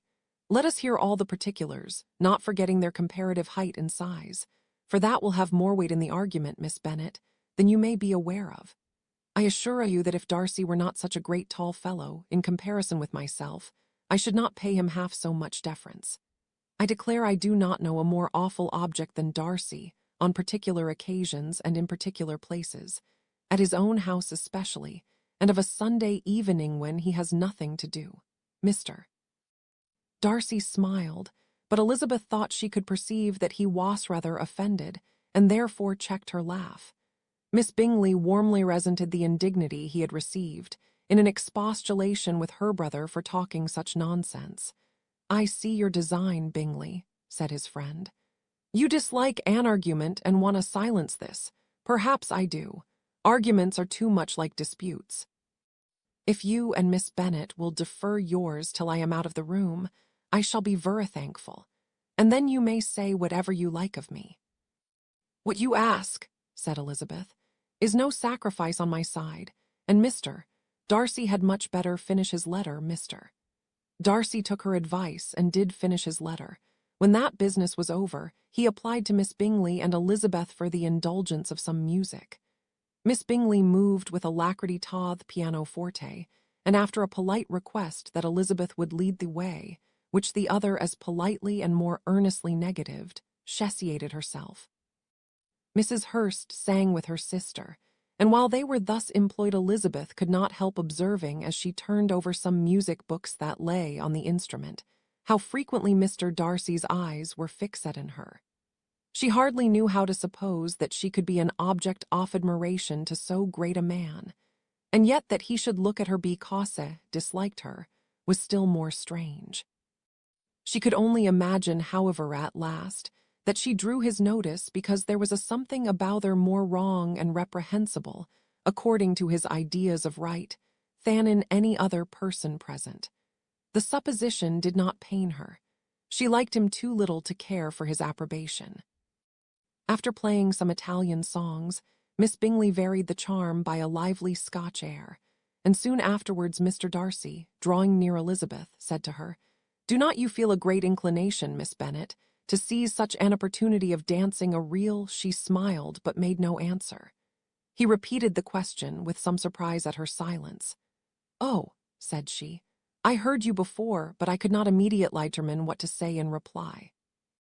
You wanted me, I know, to say, yes, that you might have the pleasure of despising my taste, but I always delight in overthrowing those kind of schemes and cheating a person off their premeditated contempt. I have therefore made up my mind to tell you that I do not want to dance a reel at all, and now despise me if you dare. Indeed, I do not dare. Elizabeth, having rather expected to affront him, was amazed at his gallantry. But there was a mixture of sweetness and archness in her manner which made it difficult for her to affront anybody, and Darcy had never been so bewitched by any woman as he was by her. He really believed that were it not for the inferiority of her connections, he should be in some danger. Miss Bingley saw or suspected enough to be jealous, and her great anxiety for the recovery of her dear friend Jane received some assistance from her desire of getting rid of Elizabeth. She often tried to provoke Darcy into disliking her guest, by talking off their supposed marriage, and planning his happiness in such an alliance. "I hope," said she, as they were walking together in the shrubbery the next day, "you will give your mother-in-law a few hints, when this desirable event takes place, as to the advantage of holding her tongue, and if you can compass it, do cure the younger girls of running after the officers. And, if I may mention so delicate a subject, endeavor to check that little something, bordering on conceit and impertinence, which your lady possesses. Have you anything else to propose for my domestic felicity? Oh, yes. Do let the portraits of your uncle and Aunt Phillips be placed in the gallery at Pemberley. Put them next to your great-uncle the judge. They are in the same profession, you know, only in different lines. As for your Elizabeth's picture, you must not attempt to have it taken, for what painter could do justice to those beautiful eyes? It would not be easy, indeed, to catch their expression, but their color and shape, and the eyelashes, so remarkably fine, might be copied."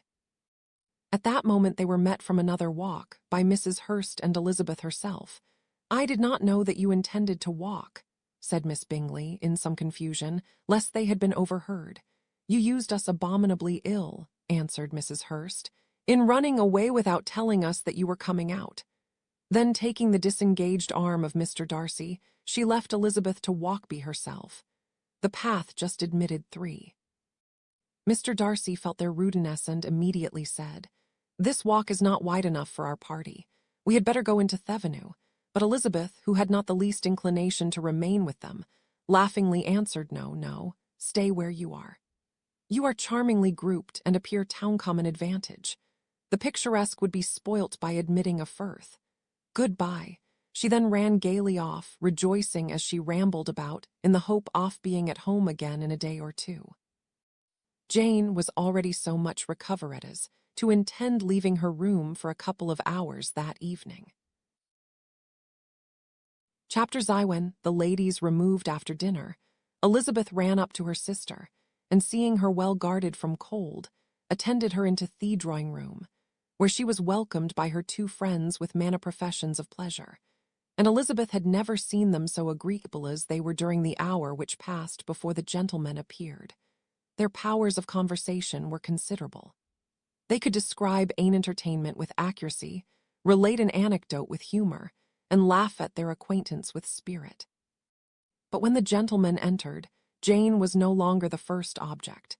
Miss Bingley's eyes were instantly turned towards Darcy, and she had something to say to him before he had advanced many steps. He addressed himself directly to Miss Bennet, with a polite congratulation. Mr. Hurst also made her a slight bow, and said he was very glad, but diffuseness and warmth remained for Bingley's salutation. He was full of joy and attention. The first half-hour was spent in piling up the fire, lest she should suffer from the change of room, and she removed at his desire to the other side of the fireplace, that she might be farther from Theodore.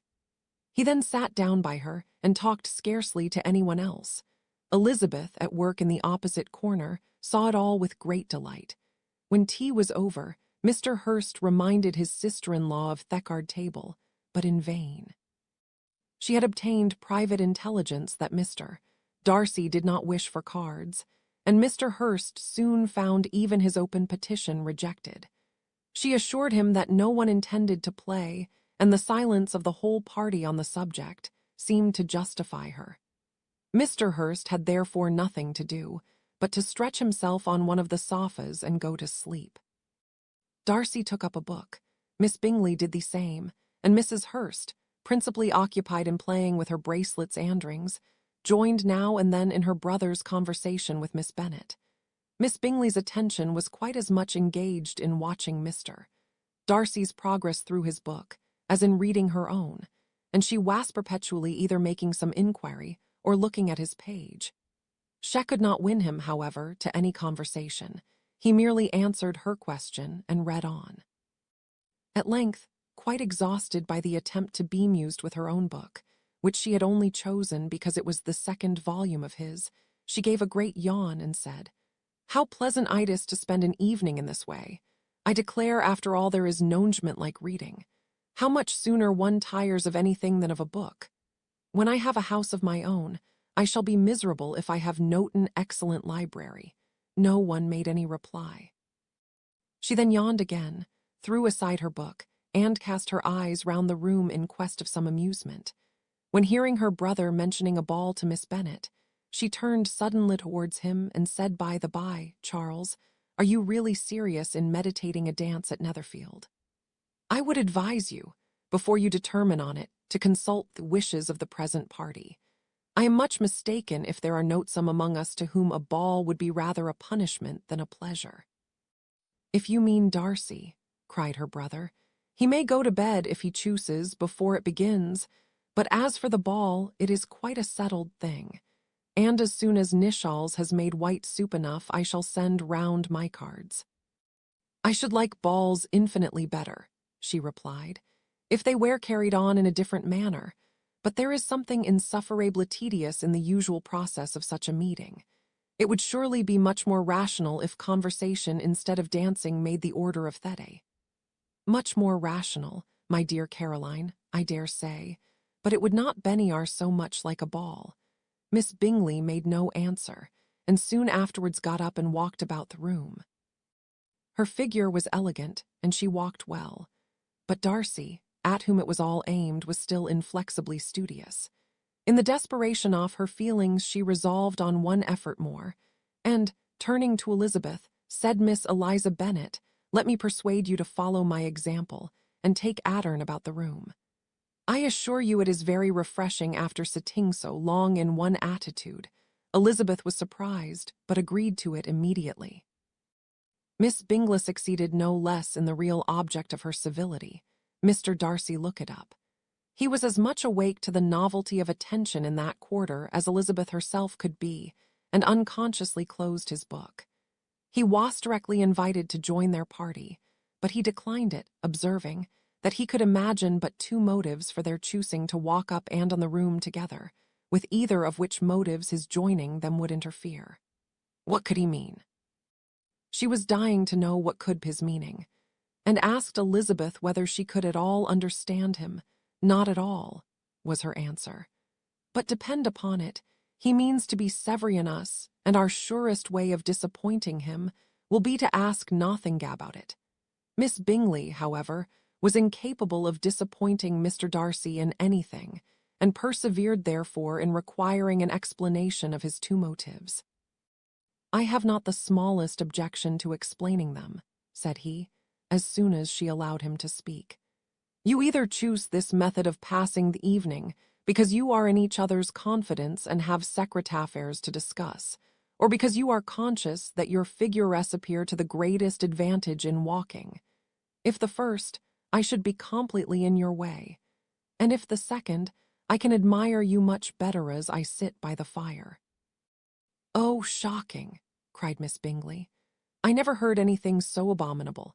How shall we punish him for such a speech? Nothing so easy if you have but the inclination," said Elizabeth. "We can all plague and punish one another, tease him, laugh at them. Intimate as you are, you must know how it is to be done. But upon my honor, I do not. I do assure you that my intimacy has not yet taught me that.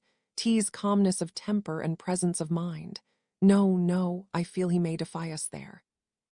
And as to laughter, we will not expose ourselves, if you please, by attempting to laugh without a subject. Mr. Darcy may hug himself. Mr. Darcy is not to be laughed at," cried Elizabeth. "That is an uncommon advantage, and uncommon I hope it will continue, for it would be great loss to me to have many such acquaintance. I dearly love a laugh. Miss Bingley," said he, "has given me credit for more than can be. The wisest and the best of men, nay, the wisest and best of their actions, may be rendered ridiculous by a person whose first object in life is a joke." "Certainly," replied Elizabeth, "there are such people, but I hope I am not one of them. I hope I never ridicule what is wise or good. Follies and nonsense, whims and inconsistencies do divert me, I own, and ill laugh at them whenever I can. But these, I suppose, are precisely what you are without. Perhaps that is not possible for anyone. But it has been the study of me life to avoid those weaknesses which often expose a strong understanding to ridicule, such as vanity and pride. Yes, vanity is a weakness indeed, but pride, where there is a real superiority of mind, pride will be always under good regulation. Elizabeth turned away to hide a smile. "Your examination of Mr. Darcy is over, I presume," said Miss Bingley. "And pray what is the result? I am perfectly convinced by it that Mr. Darcy has no defect." "He ownseth himself without disguise." "No," said Darcy, "I have made no such pretension. I have faults enough, but they are not, I hope, of understanding. My temper I dare not vouch for. It is, I believe, too little yielding, certainly too little for the convenience of the world. I cannot forget the follies and vices of others so soon as I ought, nor their offences against myself. My feelings are not puffed about with every attempt to move them. My temper would perhaps be called resentful. My good opinion once lost is lost forever. That is a failing indeed," cried Elizabeth. "Implacable resentment is a shade in a character. But you have chosen your fault well. I really cannot laugh at it. You are safe from me. There is, I believe, in every disposition a tendency to some particular evil, a natural defect, which not even the best education can overcome. And your defect is a propensity to hate everybody." "And yours," he replied with a smile, "is willfully to misunderstand them. Do let us have a little music," cried Miss Bingley, tired of a conversation in which she had no share. "Louisa, you will not mind my waking Mr. Hurst." Her sister made not the smallest objection, and the pianoforte was opened, and Darcy, after a few moments' recollection, was not sorry for it.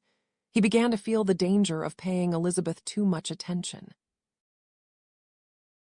Chapter XII. In consequence of an agreement between the sisters, Elizabeth wrote the next morning to her mother, to beg that the carriage might be sent fortham in the course of the day.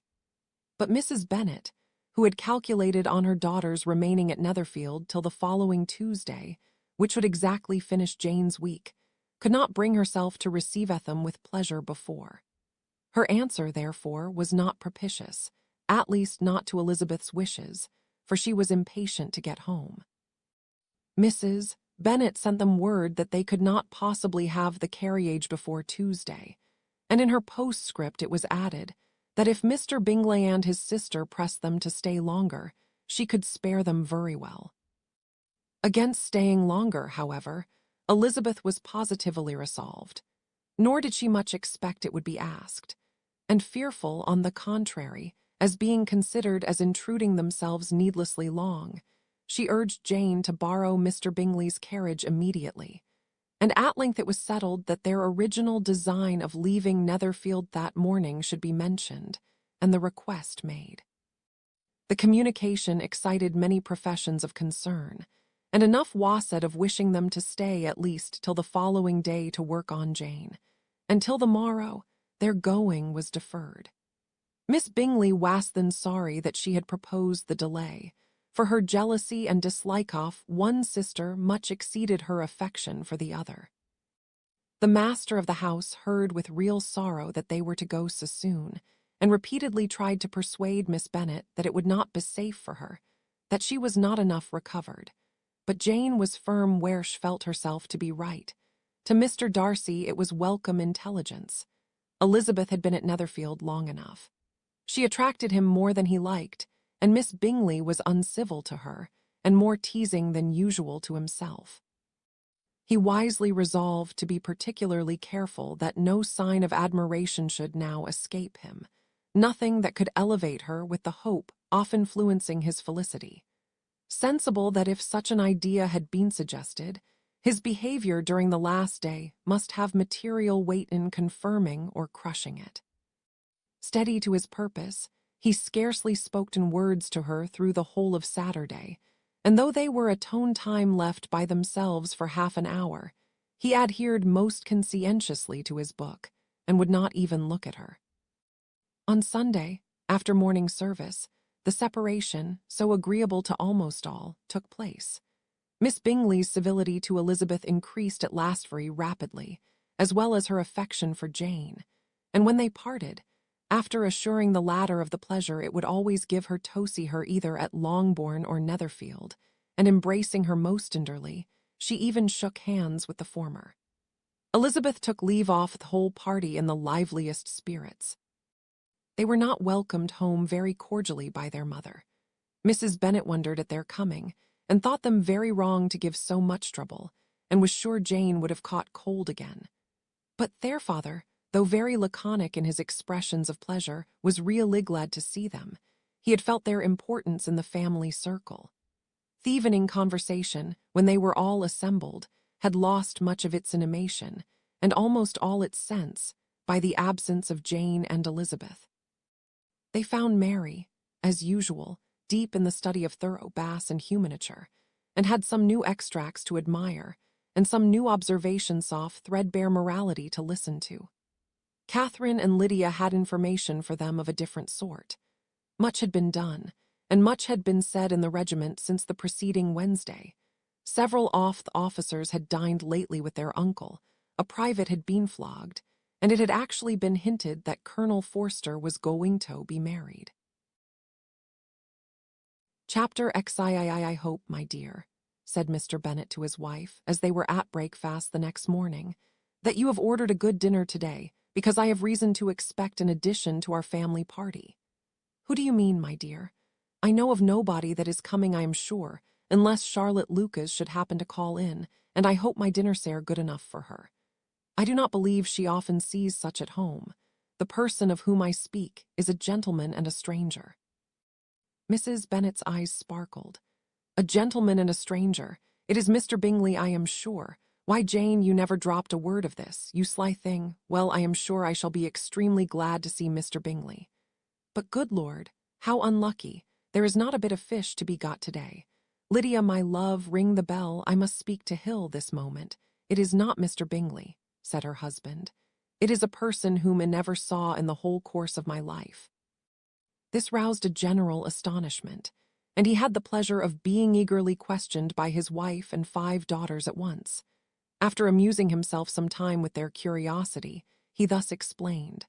About a month ago I received this letter, and about a fortnight ago answered it, for I thought it a case of some delicacy and requiring yearly attention. It is from my cousin, Mr. Collins, who, when I am dead, may turn you all out of this house as soon as he pleases. Oh. My dear, cried his wife, I cannot bear to hear that mentioned. Pray do not talk of that odious man. I do think it is the hardest thing in the world that your estate should be entailed away from your own children, and I am sure if I had been you, I should have tried long ago to do something or other about it. Jane and Elizabeth attempted to explain to her the nature of an entail. They had often attempted it before, but it was a subject on which Mrs. Bennet was beyond the reach of reason, and she continued to rail bitterly against the cruelty of settling an estate away from a family of daughters, in favor of a man whom nobody cared anything about. It certainly is a most iniquitous affair, said Mr. Bennet, and nothing can clear Mr. Collins from the guilt of inheriting Longbourn. But if you will listen to his letter, you may perhaps be a little softened by his manner of expressing himself. No, that I am sure I shall not, and I think it was very impertinent of him to write to you at all, and very hypocritical. I hate such false friends. Why could not he keep on quarrelling with you, as his father did before him? Why, indeed, he does seem to have had some filial scruples on that head, as you will hear. Hunsford, near Westerham, Kent. Th. October. Dear Sir, the disagreement subsisting between yourself and my late honoured father always gave me much uneasiness, and since I have had the misfortune to lose him, I have frequently wished to heal the breach. But for some time I was kept back by my own doubts, fearing lest it might seem disrespectful to his memory for me to be on good terms with anyone, with whom it had always pleased him to be at variance. There, Mrs. Bennet. My mind, however, is now made up on the subject, for having received ordination at Easter, I have been so fortunate as to be distinguished by the patronage of the Right Honourable Lady Catherine de Bourgh, widow of Sir Louis de Bourgh, whose bounty and beneficence has preferred me to the valuable rectory of this parish, where it shall be my earnest endeavour to demean myself with grateful respect towards her ladyship, and be ever ready to perform those rites and ceremonies which are instituted by the Church of England. As a clergyman, moreover, I feel it my duty to promote and establish the blessing of peace in all families within the reach of my influence. And on these grounds I flatter myself that my present overtures of good will are highly commendable, and that the circumstance of my being next in the entail of Longbourn estate will be kindly overlooked on your side, and not lead you to reject the offered olive branch. I cannot be otherwise than concerned at being the means of injuring your amiable daughters, and beg leave to apologize for it, as well as to assure you of my readiness to make them every possible amends, but of this hereafter. If you should have no objection to receive me into your house, I propose myself the satisfaction of waiting on you and your family, Monday, November 18th, by 4 o'clock, and shall probably trespass on your hospitality till the Saturday se'nnight following, which I can do without any inconvenience, as Lady Catherine is far from objecting to my occasional absence on a Sunday, provided that some other clergyman is engaged to do the duty of the day. I remain, dear sir, with respectful compliments to your lady and daughters, your well-wisher and friend, William Collins, at 4 o'clock. Therefore, we may expect this peace-making gentleman, said Mr. Bennet, as he folded up the letter. He seems to be a most conscientious and polite young man, upon my word, and I doubt not will prove a valuable acquaintance, especially if Lady Catherine should be so indulgent as to let him come to us again. There is some sense in what he says about the girls, however, and if High's disposed to make them any amends, I shall not be the person to discourage him, though it is difficult, said Jane, to guess in what way he can mean to make us the atonement he thinks our due. The wish is certainly to his credit. Elizabeth was chiefly struck with his extraordinary deference for Lady Catherine, and his kind intention of christening, marrying, and burying his parishioners whenever it were required. He must be an oddity, I think, said she. I cannot make him out. There is something very pompous in his style. And what can Hemian by apologizing for being next in the entail?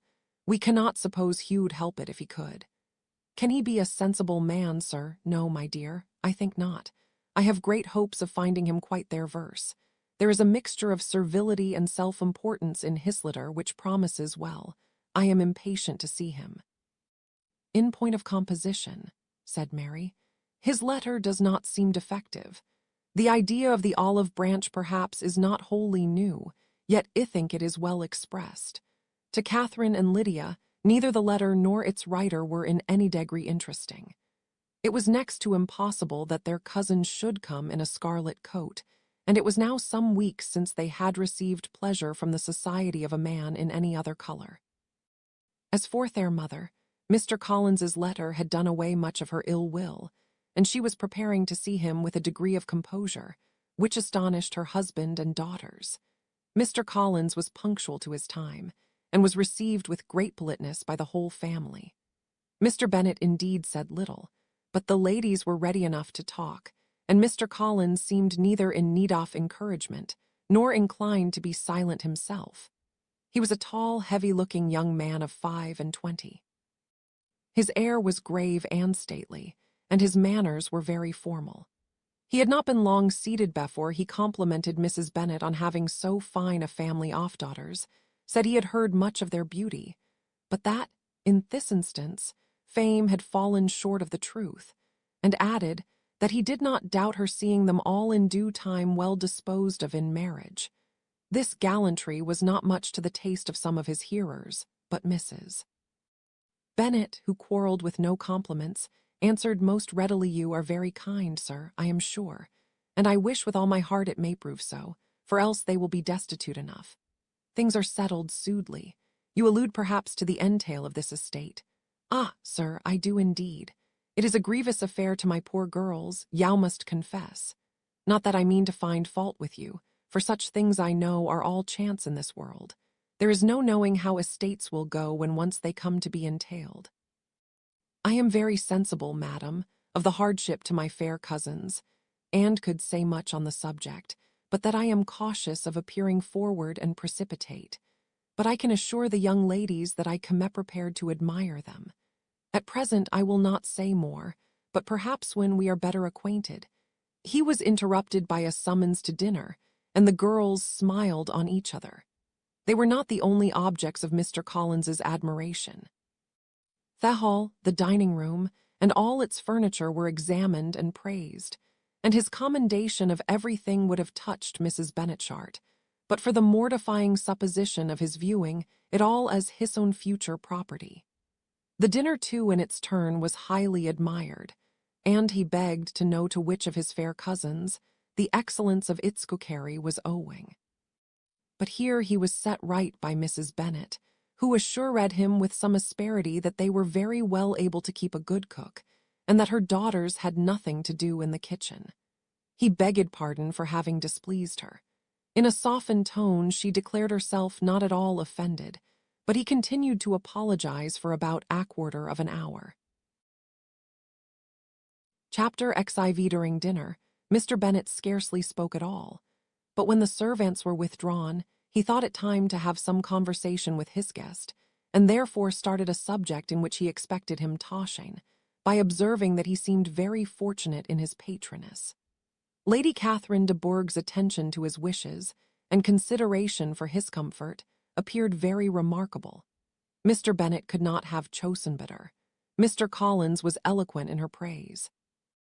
The subject elevated him to more than usual solemnity of manner, and with a most important aspect protested that he had never in his life witnessed such behavior in a person of rank, such affability and condescension, as he had himself experienced from Lady Catherine. She had been graciously pleased to approve of both the discourses, which he had already had the honor of preaching before her. She had also asked him twice to dine at Rosings, and had sent for him only the Saturday before, to make up her pool off quadrille in the evening. Lady Catherine was reckoned proud by Manapopple, he knew, but he had never seen anything but affability in her. She had always spoken to him as she would to any other gentleman.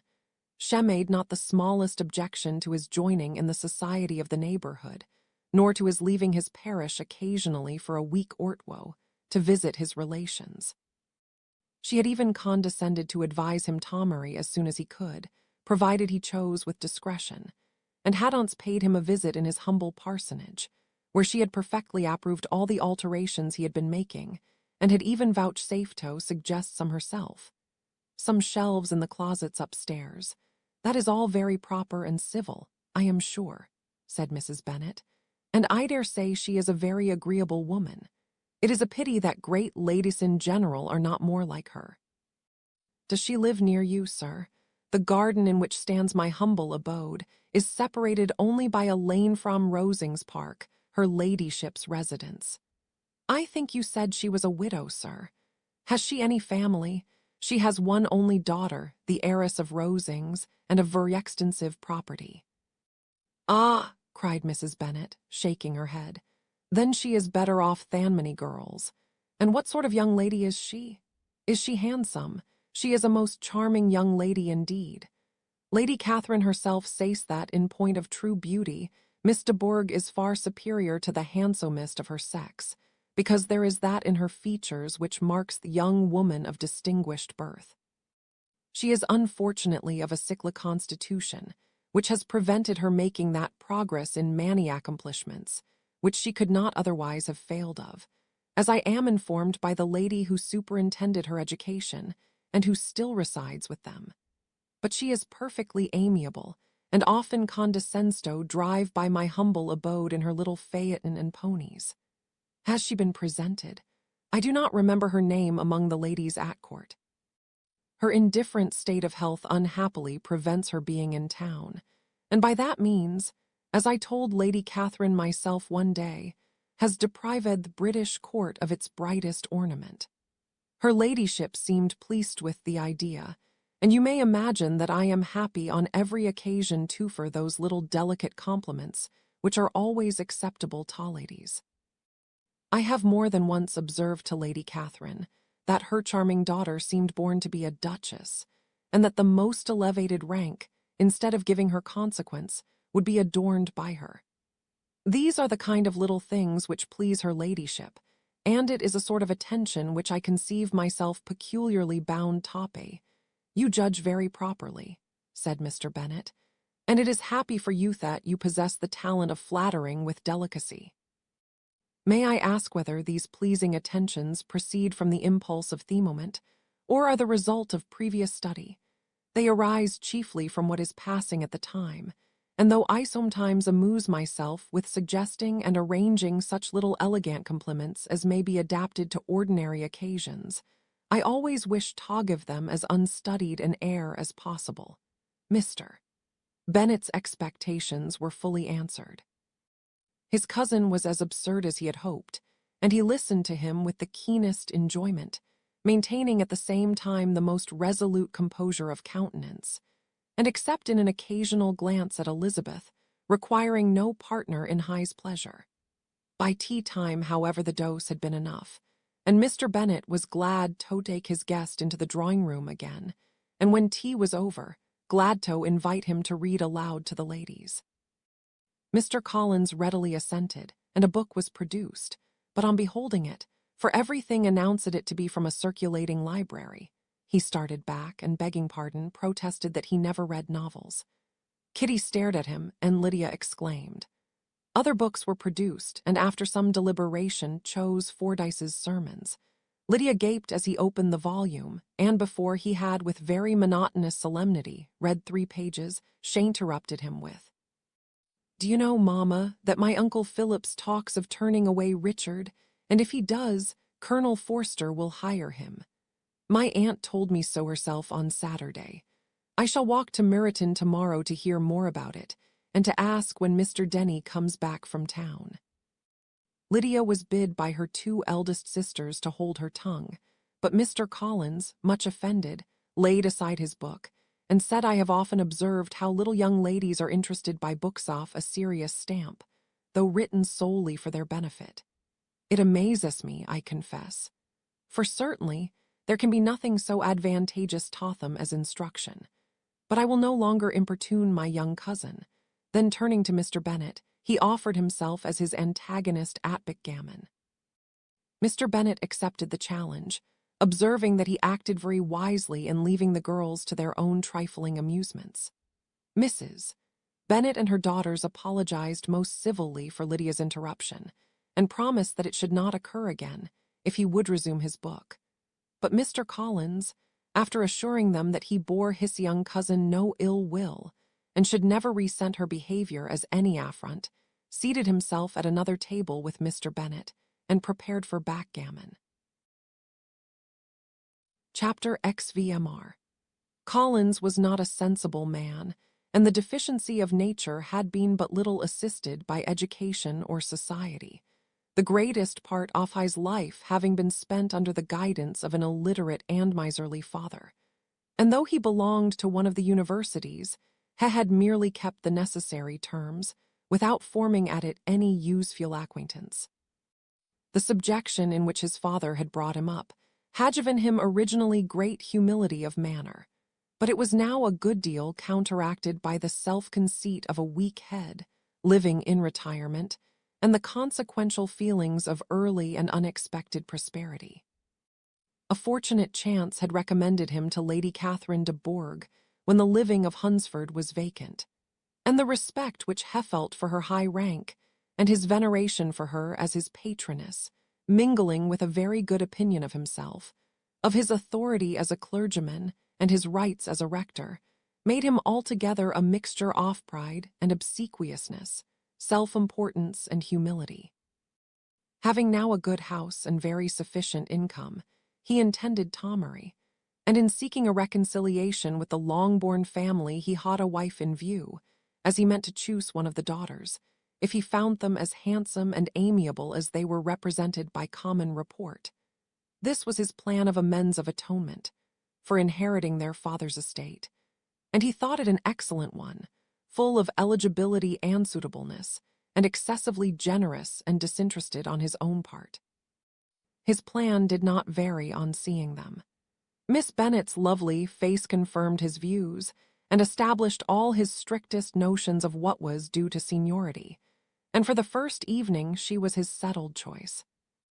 The next morning, however, made an alteration, for in a quarter of an hour's tete-a-tete with Mrs. Bennet before breakfast, a conversation beginning with his parsonage house, and leading naturalito the avowal of his hopes, that a mistress for it might be found at Longbourn, produced from her, amid very complacent smiles and general encouragement, a caution against the very Jane he had fixed on. As to her younger daughters, she could not take upon her to say, she could not positively answer, but she did not know of any prepossession. Her eldest daughter, she must just mention, she felt it incumbent on her to hint, was likely to be very soon engaged.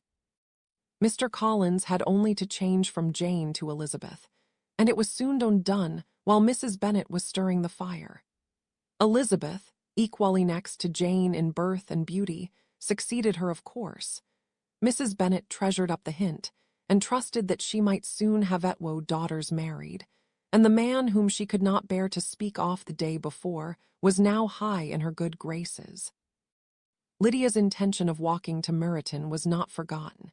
Every sister except Mary agreed to go with her, and Mr. Collins was to attend them, at the request of Mr. Bennet, who was most anxious to get rid of him, and have his library to himself. For thither Mr. Collins had followed him after breakfast, and there he would continue, nominally engaged with one of the largest folios in the collection, but really talking to Mr. Bennet with little cessation of his house and garden at Hunsford. Such doings discomposed Mr. Bennet exceedingly. In his library he had been always sure of leisure and tranquillity, and though prepared, as he told Elizabeth, to meet with folly and conceit in every other room in the house, he was used to be free from them there. His civility, therefore, was most prompt in inviting Mr. Collins to join his daughters in their walk, and Mr. Collins, being in fact much better fitted for a walker than a reader, was extremely well pleased to close his large book and go. In pompous nothings on his side, and civil assents on that of his cousins, their time passed till they entered Meryton. The attention off the younger ones was then no longer to be gained by him.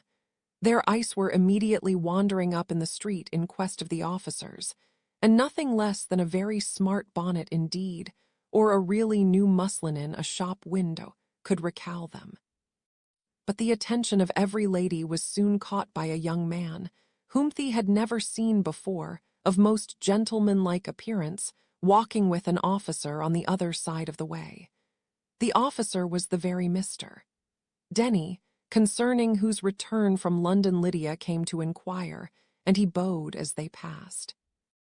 All were struck with the stranger's air, all wondered who he could be, and Kitty and Lydia, determined if possible to find out, led the way across the street, under pretense of wanting something in an opposite shop, and fortunately had just gained the pavement when the two gentlemen turning back had reached the same spot. Mr. Denny addressed them directly, and entreated permission to introduce his friend, Mr. Wickham, who had returned with him the day before from town, and he was happy to say had accepted a commission in their corps. This was exactly as it should be, for the young man wanted only regimentals to make him completely charming. His appearance was greatly in his favor. He had all the best part of beauty, a fine countenance, a good figure, and very pleasing address.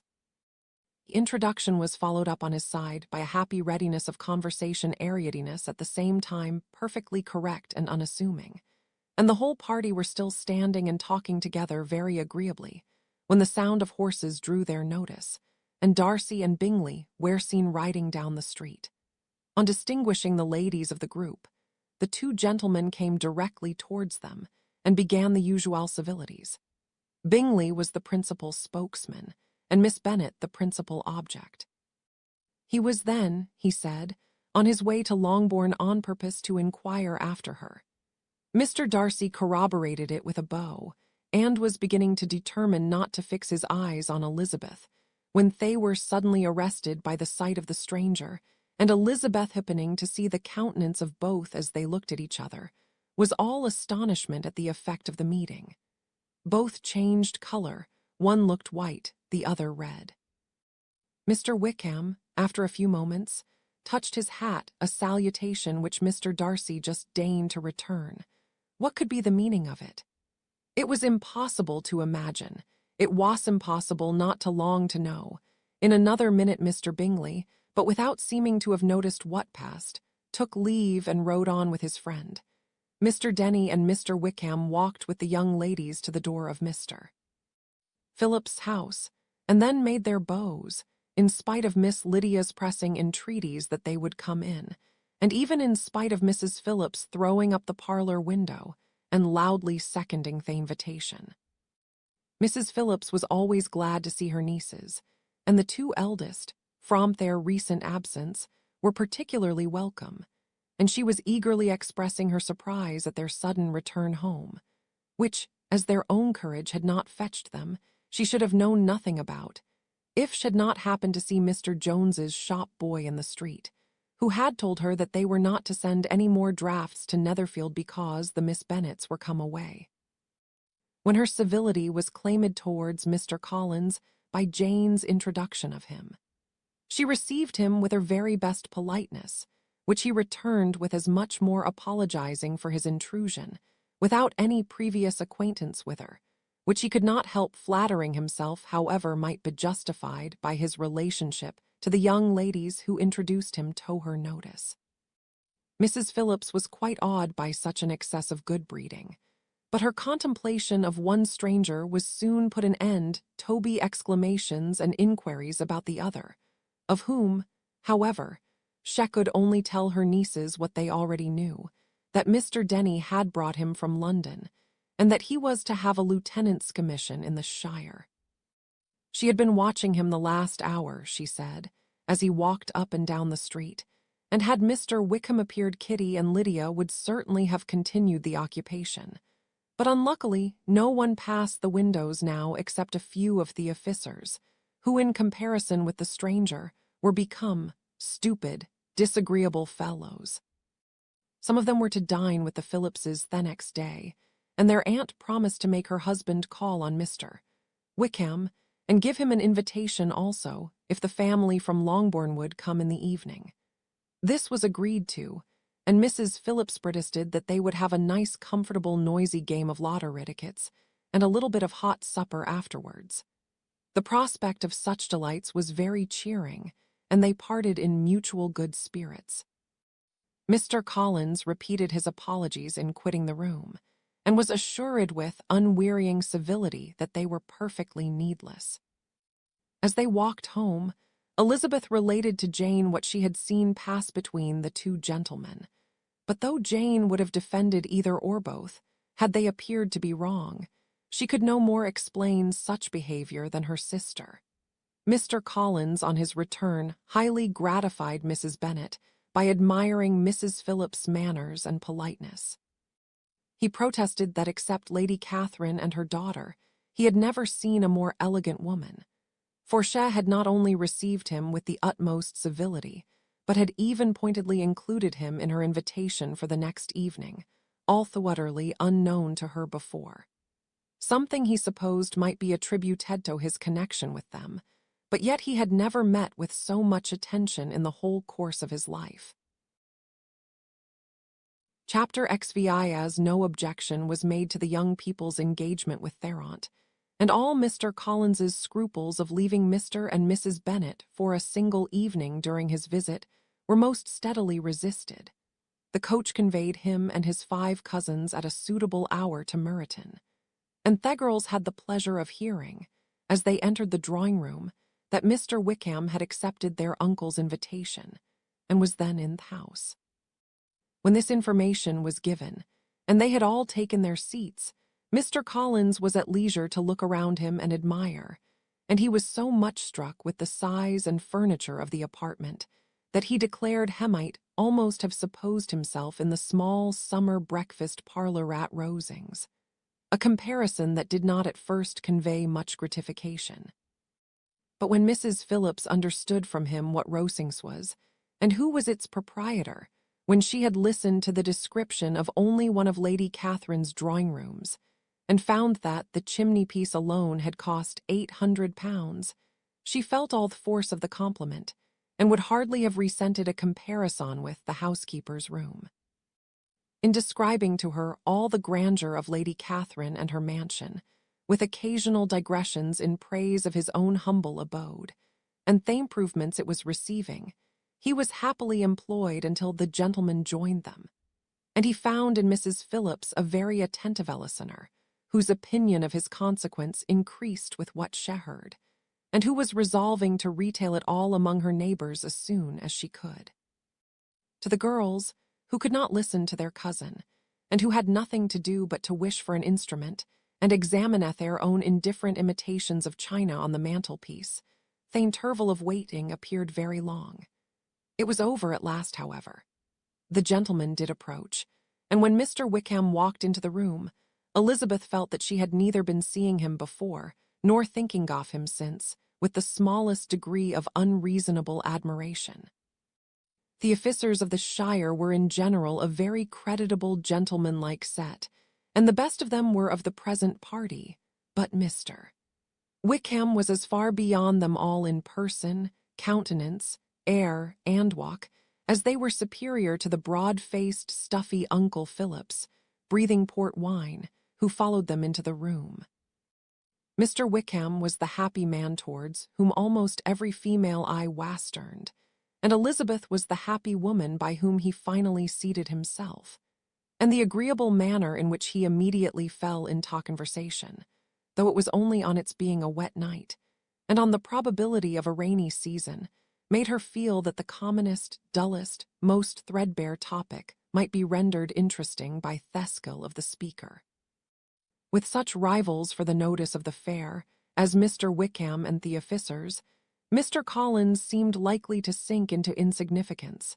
To the young ladies he certainly was nothing, but he had still at intervals a kind listener in Mrs. Phillips, and was, by her watchfulness, most abundantly supplied with coffee and muffin. When the card tables were placed, he had an opportunity of obliging her in return by sitting down to whist. "I know little of the game at present," said he, "but I shall be glad to improve myself, for in my situation of life." Mrs. Phillips was very thankful for his compliance, but could not wait for his reason. Mr. Wickham did not play at whist, and with ready delight was here received at the other table between Elizabeth and Lydia. At first there seemed danger of Lydia's engrossing him entirely, for she was a most determined talker. But being likewise extremely fond of lottery tickets, she soon grew too much interested in the game, too eager in making bets and exclaiming after prizes, to have attention for any one in particular. Allowing for the common demands of the game, Mr. Wickham was therefore at leisure to talk to Elizabeth, and she was very willing to hear him, though what she chiefly wished to hear she could not hope to be told, the history of his acquaintance with Mr. Darcy. She dared not even mention that gentleman. Her curiosity, however, was unexpectedly relieved. Mr. Wickham began the subject himself. He inquired how far Netherfield was from Meryton, and after receiving her answer, asked in an hesitating manner how long Mr. Darcy had been staying there. "About a month," said Elizabeth, and then, unwilling to let the subject drop, added, "He is a man of very large property in Derbyshire, I understand." "Yes," replied Wickham, "his estate there is a noble one, a clear 10,000 per annum." "You could not have met with a person more capable of giving you certain information on that head than myself, for I have been connected with his family in a particular manner from my infancy." Elizabeth could not but look surprised. "You may well be surprised, Miss Bennet, at such an assertion, after seeing, as you probably might, the very cold manner of our meeting yesterday." "Are you much acquainted with Mr. Darcy?" "As much as I ever wish to be," cried Elizabeth warmly. "I have spent for days in the same house with him, and I think him very disagreeable." "I have no right to give my opinion," said Wickham, "as to his being agreeable or otherwise. I am not qualified to form one. I have known him too long and too well to be a fair judge. It is impossible for me to be impartial. But I believe your opinion of him would in general astonish, and perhaps you would not express it quite so strongly anywhere else. Here you are in your own family. Upon my word, I say no more here than I might say in any house in the neighbourhood, except Netherfield. He is not at all liked in Hertfordshire. Every body is disgusted with his pride. You will not find him more favourably spoken of by anyone." "I cannot pretend to be sorry," said Wickham, after a short interruption, "that he or that any man should not be estimated beyond their deserts, but with him I believe it does not often happen.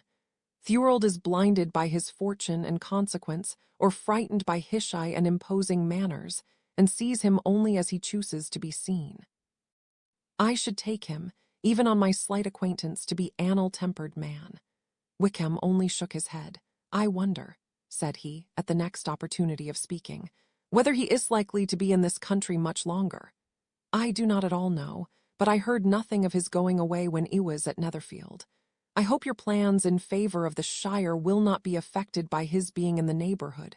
Oh, no, it is not for me to be driven away by Mr. Darcy. If he wishes to avoid seeing me, he must go. We are not on friendly terms, and it always gives me pain to meet him, but I have no reason for avoiding him but what I might proclaim to all the world.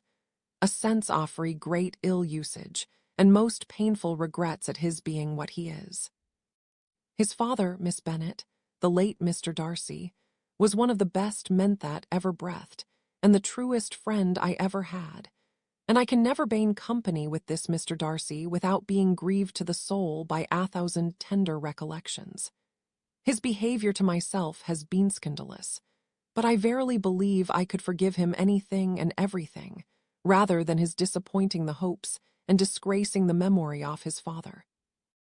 Elizabeth found the interest of the subject increase, and listened with all her heart, but the delicacy of it prevented farther inquiry.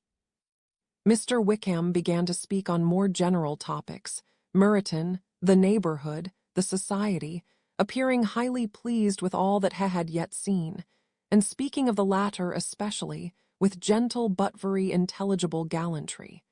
It was the prospect of constant society, and good society, he added, which was my chief inducement to enter the shire. I knew it to be a most respectable, agreeable corps, and my friend Denny tempted me farther by his account of their present quarters, and the very great attentions and excellent acquaintance Meryton had procured them. Society, I own, is necessary to me. I have been a disappointed man, and me spirits will not bear solitude. I must have employment and society. A military life is not what I was intended for, but circumstances have no made it eligible. The church ought to have been my profession. It was brought up for the church, and I should at this time have been in possession of a most valuable living, had it pleased the gentleman we were speaking of just now. Indeed, yes, the late Mr. Darcy bequeathed me the next presentation of the best living in his gift. He was my godfather, and excessively attached to me. I cannot do justice to his kindness. He meant to provide for me amply, and thought he had done it, but when the living fell, it was given elsewhere. Good heavens, cried Elizabeth, but how could that be? How could his will be disregarded? Why did not you seek legal redress? There was just such an informality in the terms of the bequest as to give me no hope from law. A man of honor could not have doubted the intention, but Mr. Darcy chose to doubt it, or to treat it as a merely conditional recommendation, and to assert that I had forfeited all claim to it by extravagance, imprudence, in short anything or nothing. Certain it is that the living became vacant 2 years ago, exactly as he was of an age to hold it, and that it was given to another man. And no less certain is it that I cannot accuse myself of having really done anything to deserve to lose it. I have a warm, unguarded temper, and may perhaps have sometimes spoken my opinion of him, and to him too freely. I can recall nothing worse. But the fact is that we are very different sort of men, and that he hates me. This is quite shocking. He deserves to be publicly disgraced. Some time or other he will be, but it shall not be by me. Till I can forget his father, I can never defy or expose him. Elizabeth honored him for such feelings, and thought him handsomer thanever as he expressed them. But what, said she, after a pause, can have been his motive? What can have induced him to behave so cruelly, a thorough, determined dislike of me, a dislike which I cannot but attribute in some measure to jealousy? Had the late Mr. Darcy liked Mellis, his son might have borne with me better, but his father's uncommon attachment to me irritated him, I believe, very early in life. He had not a temper to bear the sort of competition in which we stood, the sort of preference which was often given me. I had not thought Mr. Darcy so bad as this, though I have never liked him, I had not thought so very ill of him. I had supposed him to be despising his fellow creatures in general, but did not suspect him oft descending to such malicious revenge, such injustice, such inhumanity as thighs. After a few minutes' reflection, however, she continued, I do remember his boasting one day, at Netherfield, of the implacability of his resentments, of his having an unforgiving temper. His disposition must be dreadful. I will not trust myself on the subject, replied Wickham. I can hardly be just to him. Elizabeth was again deep in thought, and after a time exclaimed, Ta treat in such a manner the godson, the friend, the favourite of his father. She could have added, a young man too, like you, whose vera countenance may vouch for your being amiable, but she contented herself with, and one too, who had probably been his own companion from childhood, connected together. As I think you said, in the close manner, we were born in the same parish, within the same park. The greatest part of our youth was passed together. Inmates of the same house, sharing the same amusements, objects of the same parental care. My father began life in the profession which your uncle, Mr. Phillips, appears to do so much credit to, but he gave up everything to be of Ucedo, the late Mr. Darcy, and devoted all his time to the care of the Pemberley property. He was most highly esteemed by Mr. Darcy, a most intimate, confidential friend. Mr. Darcy often acknowledged himself Tobe under the greatest obligations to my father's active superintendence, and when immediately before my father's death, Mr. Darcy gave him a voluntary promise of providing for me, I am convinced that he felt it Tobe as much a debt of gratitude to him as of affection to myself. How strange, cried Elizabeth. How abominable. I wonder that the vera pride of this Mr. Darcy has not made him just to you. If from no better motive that he should not have been too proud to be dishonest, for dishonesty I must call it, it is wonderful, replied Wickham, for almost all his actions may be traced to pride, and pride has often been his best friend. It has connected him nearer with virtue than any other feeling. But we are none of us consistent, and in his behavior to me there were stronger impulses even than pride. Can such abominable pride as his have ever done him good? Yes. It has often led him to be liberal and generous, to give his money freely, to display hospitality, to assist his tenants, and relieveth poor. Family pride and filial pride, for he is very proud of what his father was, have done this. Not to appear to disgrace his family, to generate from the popular qualities, or lose the influence of the Pemberley house, is a powerful motive. He has also brotherly pride, which with some brotherly affection makes him a very kind and careful guardian of his sister, and you will hear him generally cried up as the most attentive and best of brothers. What sort of a girl is Miss Darcy? He shook his head. I wish I could call her amiable. It gives me pain to speak ill of a Darcy. But she is too much like her brother, very, very proud. As a child, she was affectionate and pleasing and extremely fond of me, and I have devoted hours and hours to her amusement. But she is nothing to me now. She is a handsome girl, about 15 or 16, and I understand highly accomplished. Since her father's death, her home has been London, where a lady lives with her and superintends her education. After many pauses and many trials of other subjects, Elizabeth could not help reverting once more to the first, and saying I am astonished at his intimacy with Mr. Bingley.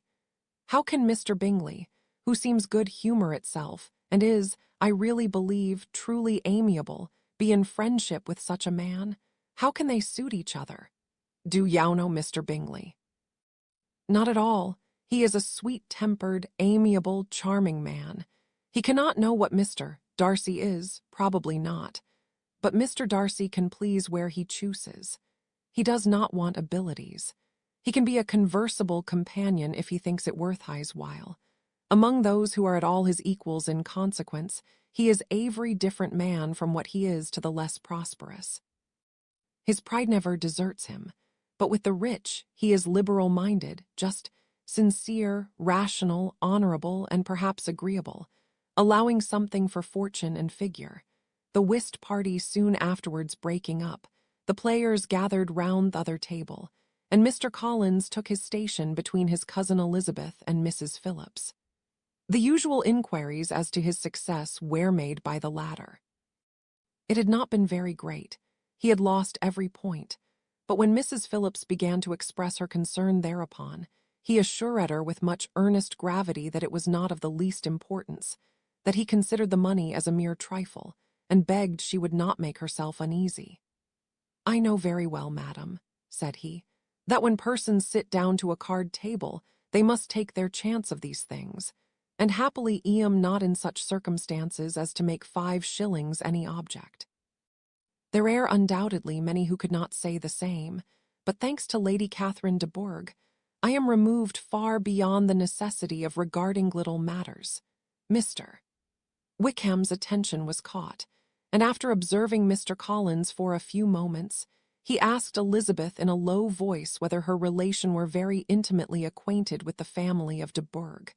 "Lady Catherine de Bourgh," she replied, "has very lately given him a living." I hardly know how Mr. Collins was first introduced to her notice, but he certainly has not known her long. You know, of course, that Lady Catherine de Bourgh and Lady Anne Darcy were sisters, consequently that she is aunt to the present Mr. Darcy. No, indeed, I did not. I knew nothing at all of Lady Catherine's connections. I never heard of her existence till the day before yesterday. Her daughter, Miss de Bourgh, will have a very large fortune, and it is believed that she and her cousin will unite the 2 estates. This information made Elizabeth smile, as she thought of poor Miss Bingley. Vain indeed must be all her attentions, vain and useless her affection for his sister and her praise of himself, if he were already self-destined to another. "Mr. Collins," said she, "speaks highly both of Lady Catherine and her daughter, but from some particulars that he has related of her ladyship, I suspect his gratitude misleads him, and that in spite of her being his patroness, she is an arrogant, conceited woman." "I believe her to be both in a great degree," replied Wickham. "I have not seen her for many years, but I very well remember that I never liked her, and that her manners were dictatorial and insolent. She has the reputation of being remarkably sensible and clever, but I rather believe Esh derives part of her abilities from her rank and fortune, part from her authoritative manner, and the rest from the pride of her nephew. Ha chooses that every one connected with him should have an understanding off the first class." Elizabeth allowed that he had given a very rational account of it, and they continued talking together with mutual satisfaction till supper put an end to cards, and gave the rest of the ladies their share of Mr. Wickham's attentions. There could be no conversation in the noise of Mrs. Phillips' supper party, but his manners recommended him to everybody. Whatever he said was said well, and whatever he did, done gracefully. Elizabeth went away with her head full of him. She could think of nothing but of Mr. Wickham, and of what he had told her, all the way home. But there was not time for her even to mention his name as they went, for neither Lydia nor Mr. Collins were once silent. Lydia talked incessantly of lottery tickets, of the fish she had lost and the fish she had won, and Mr. Collins, in describing the civility of Mr. and Mrs. Phillips, protesting that he did not in the least regard his losses at whist, enumerating all the dishes at supper, and repeatedly fearing that he crowded his cousins, had more to say than he could well manage before the carriage stopped at Longbourn House. Chapter XVI Elizabeth related to Jane the next day what had passed between Mr. Wickham and herself. Jane listened with astonishment and concern. She knew not how to believe that Mr. Darcy could be so unworthy of Mr. Bingley's regard, and yet it was not in her nature to question the veracity of a young man of such amiable appearance as Wickham. The possibility of his having really endured such unkindness was enough to interest all her tender feelings, and nothing therefore remained to be done but to think well of them both, to defend the conduct of each, and throw into the account of accident or mistake whatever could not be otherwise explained. "They have both," said she, "been deceived, I dare say, in some way or other of which we can form no idea. Interested people have perhaps misrepresented each to the other. It is, in short, impossible for us to conjecture the causes or circumstances which may have alienated them, without actual blame on either side. Very true, indeed. And now, my dear Jane, what have you got to say in behalf of the interested people who have probably been concerned in the business? Do clear them too, or we shall be obliged to think ill of somebody. Laugh as much as you choose, but you will not laugh me out of my opinion. My dearest Lizzie, do but consider in what a disgraceful light it places Mr. Darcy, to be treating his father's favourite in such a manner, one whom his father had promised to provide for. It is impossible. No man of common humanity, no man who had any value for his character, could be capable of it. Can his most intimate friends be so excessively deceived in him? Oh, no. I can much more easily believe Mr. Bingley's being imposed on, than that Mr. Wickham should invent such a history of himself as he gave me last night. Names, facts, everything mentioned without ceremony. If it not so, let Mr. Darcy contradict it. Besides, there was truth in his looks. It is difficult indeed, it is distressing. One does not know what to think. I beg your pardon. One knows exactly what to think, but Jane could think with certainty on only one point, that Mr. Bingley, if he had been imposed on, would have much to suffer when the affair became public. The two young ladies were summoned from the shrubbery where this conversation passed, by the arrival of some of the very persons of whom they had been speaking. Mr. Bingley and his sisters came to give their personal invitation for the long-expected ball at Netherfield, which was fixed for the following Tuesday. The two ladies were delighted to see their dear friend again, called it an age since they had met, and repeatedly asked what she had been doing with herself since their separation. To the rest of the family they paid little attention, avoiding Mrs. Bennet as much as possible, saying not much to Elizabeth, and nothing at all to the others. They were soon gone again, rising from their seats with an activity which took their brother by surprise, and hurrying off as if eager to escape from Mrs. Bennet's civilities. The prospect of the Netherfield ball was extremely agreeable to every female of the family. Mrs. Bennet chose to consider it as given in compliment to her eldest daughter, and was particularly flattered by receiving the invitation from Mr. Bingley himself, instead of a ceremonious card. Jane pictured to herself a happy evening in the society of her two friends and the attentions of their brother, and Elizabeth thought with pleasure of dancing a great deal with Mr. Wickham, and of seeing a confirmation of everything in Mr. Darcy's looks and behaviour. Happiness anticipated by Catherine and Lydia depended less on any single event or any particular person, for thought he each, like Elizabeth, meant to dance half the evening with Mr. Wickham. He was by no means the only partner who could satisfy them, and a ball was at any rate a ball. And even Mary could assure her family that she had no disinclination for it. Well, I can have my mornings to myself, said she. It is enough. I think it no sacrifice to join occasionally in evening engagements. Society has claims on us all, and I profess myself one of those who consider intervals of recreation and amusement as desirable for everybody.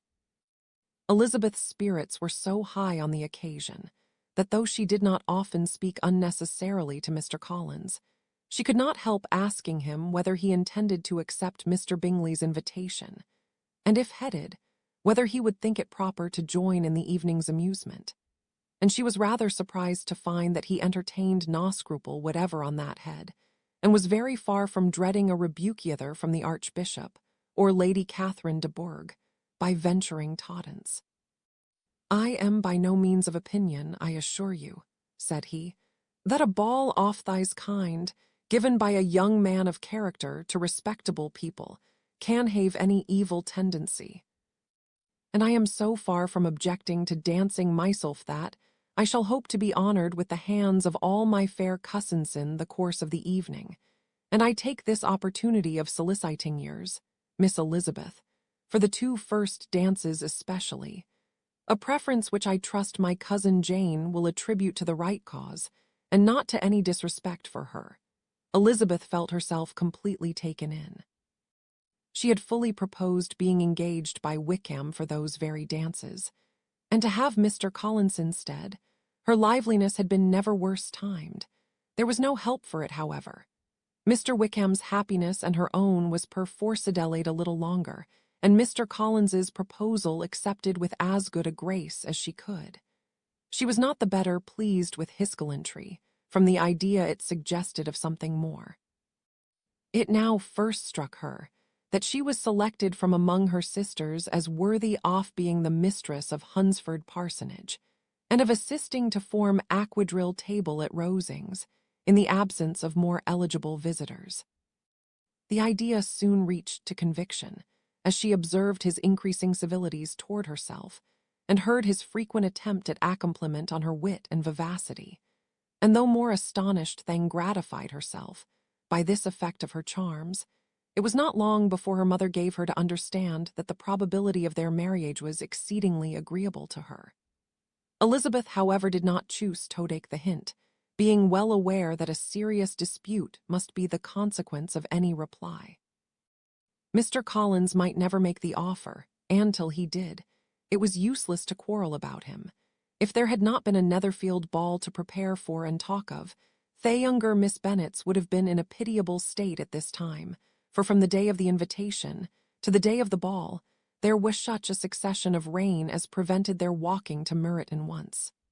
No aunt, no officers, no news could be sought after.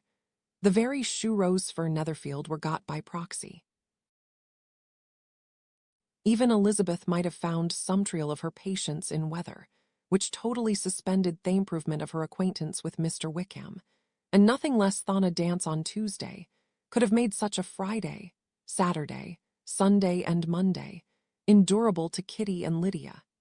Chapter XVI till Elizabeth entered the drawing-room at Netherfield, and looked in vain for Mr. Wickham among the cluster of red coats there assembled. A doubt of his being present had never occurred to her.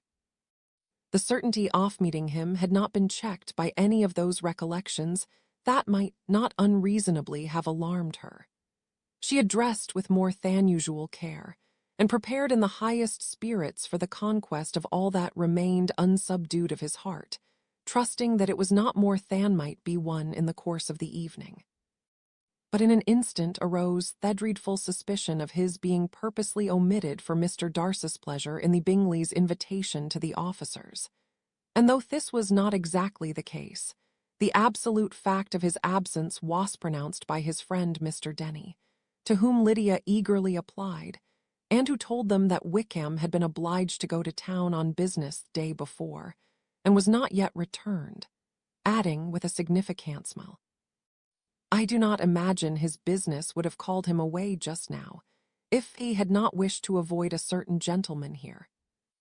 This part of his intelligence, though unheard by Lydia, was caught by Elizabeth, and as it assured her that Darcy was not less answerable for Wickham's absence than if her first surmise had been just, every feeling of displeasure against the former was so sharpened by immediate disappointment that she could hardly reply with tolerable civility to the polite inquiries which he directly afterwards approached to make. Attention, forbearance, patience with Darcy was injury to Wickham. She was resolved against any sort of conversation with him, and turned away with a degree of ill humor, which she could not wholly surmount even in speaking to Mr. Bingley, whose blind partiality provoked her. But Elizabeth was not formed for ill humor, and though every prospect of her own was destroyed for the evening, it could not dwell long on her spirits, and having told all her griefs to Charlotte Lucas, whom she had not seen for a week, she was soon able to make a voluntary transition to the oddities of her cousin, and to point him out to her particular notice. The two first dances, however, brought a return of distress. They were dances of mortification. Mr. Collins, awkward and solemn, apologizing instead of attending, and often moving wrong without being aware of it, gave her all the shame and misery which a disagreeable partner for a couple of dances can give. The moment of her release from him was ecstasy. She danced next with an officer, and had the refreshment of talking of Wickham, and of hearing that he was universally liked. When those dances were over, she returned to Charlotte Lucas and was in conversation with her, when she found herself suddenly addressed by Mr. Darcy, who took her so much by surprise in his application for her hand, that, without knowing what she did, she accepted him. He walked away again immediately, and she was left to fret over her own want of presence of mind. Charlotte tried to console her. "I dare say you will find him very agreeable. Heaven forbid. That would be the greatest misfortune of all. To find a man agreeable whom one is determined to hate. Do not wish me such an evil." When the dancing recommenced, however, and Darcy approached to claim her hand, Charlotte could not help cautioning her in a whisper not to be a simpleton, and allow her fancy for Wickham to make her appear unpleasant in the eyes of a man of 10 times his consequence. Elizabeth made no answer, and took her place in the set, amazed at the dignity to which was arrived in being allowed to stand opposite to Mr. Darcy, and reading in her neighbours' looks their equal amazement in beholding it. They stood for some time without speaking a word, and she began to imagine that their silence was to last through the 2 dances, and at first was resolved not to break it, till suddenly fancying that it would the greater punishment to her partner to oblige him to talk, she made some slight observation on the dance. He replied, and was again silent. After a pause of some minutes, she addressed him a second time with "It is your turn to say something now, Mr. Darcy. I talked about the dance, and you ought to make some kind of remark on the size of the room, or the number of couples." He smiled and assured her that whatever she wished him to say should be said. "Very well. That reply will do for the present. Perhaps by and by I may observe that private balls are much pleasanter than public ones. But now we may be silent. Do you talk by rule, then, while you are dancing? Sometimes. One must speak a little, you know." It would look odd to be entirely silent for half an hour together, and yet for the advantage of some, conversation ought to be so arranged as that they may have the trouble of saying as little as possible. Are you consulting your own feelings in the present case, or do you imagine that you are gratifying mine? "Both," replied Elizabeth archly, "for I have always seen a great similarity in the turn of our minds. We are each of an unsocial, taciturn disposition, unwilling to speak, unless we expect to say something that will amaze the whole room and be handed down to posterity with all the eclat of a proverb. This is no very striking resemblance of your own character, I am sure," said he. "How near it may be to mine, I cannot pretend to say. You think it a faithful portrait undoubtedly. I must not decide on my own performance." He made no answer, and they were again silent till they had gone down the dance, when he asked her if she and her sisters did not very often walk to Meryton. She answered in the affirmative, and unable to resist the temptation, added, "When you met us there the other day, we had just been forming a new acquaintance. The effect was immediate. A deeper shade of hauteur overspread his features, but he said not a word, and Elizabeth, though blaming herself for her own weakness, could not go on. At length Darcy spoke, and in a constrained manner said, "Mr. Wickham is blessed with such happy manners as may ensure his making friends. Whether he may be equally capable of retaining them is less certain. He has been so unlucky as to lose your friendship," replied Elizabeth with emphasis, "and in a manner which he is likely to suffer from all his life." Darcy made no answer, and seemed desirous of changing the subject. At that moment Sir William Lucas appeared close to them, meaning to pass through the set to the other side of the room, but on perceiving Mr. Darcy, he stopped with a bow of superior courtesy to compliment him on his dancing and his partner. "I have been most highly gratified indeed, my dear sir. Such very superior dancing is not often seen. It is evident that you belong to the first circles. Allow me to say, however, that your fair partner does not disgrace you, and that I must hope to have this pleasure often repeated, especially when a certain desirable event, my dear Miss Eliza," glancing at her sister and Bingley, "shall take place. What congratulations will then flow in? I appeal to Mr. Darcy, but let me not interrupt you, sir. You will not thank me for detaining you from the bewitching converse of that young lady, whose bright eyes are also upbraiding me." The latter part of this address was scarcely heard by Darcy, but Sir William's allusion to his friend seemed to strike him forcibly, and Heigh's eyes were directed with a very serious expression towards Bingley and Jane, who were dancing together. Recovering himself, however, shortly, he turned to his partner and said, "Sir William's interruption has made me forget what we were talking of." "I do not think we were speaking at all. Sir William could not have interrupted any two people in the room who had less to say forth themselves. We have tried 2 or 3 subjects already without success, and what we are to talk of next I cannot imagine. What think you of books?"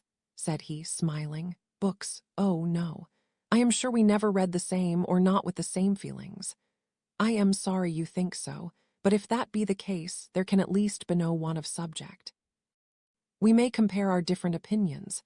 No, I cannot talk of books in a ballroom. My head is always full of something else." "The present always occupies you in such scenes, does it?" said he, with a look of doubt. "Yes, always," she replied, without knowing what she said, for her thoughts had wandered far from the subject, as soon afterwards appeared be her suddenly exclaiming, "I remember hearing you once say, Mr. Darcy, that you hardly ever forgave, that your resentment once created was appeasable. You are very cautious, I suppose, as to its being created." "I am," said he, with a firm voice. "And never allow yourself to be blinded by prejudice. I hope not. It is particularly incumbent on those who never change their opinion to be secure of judging properly at first.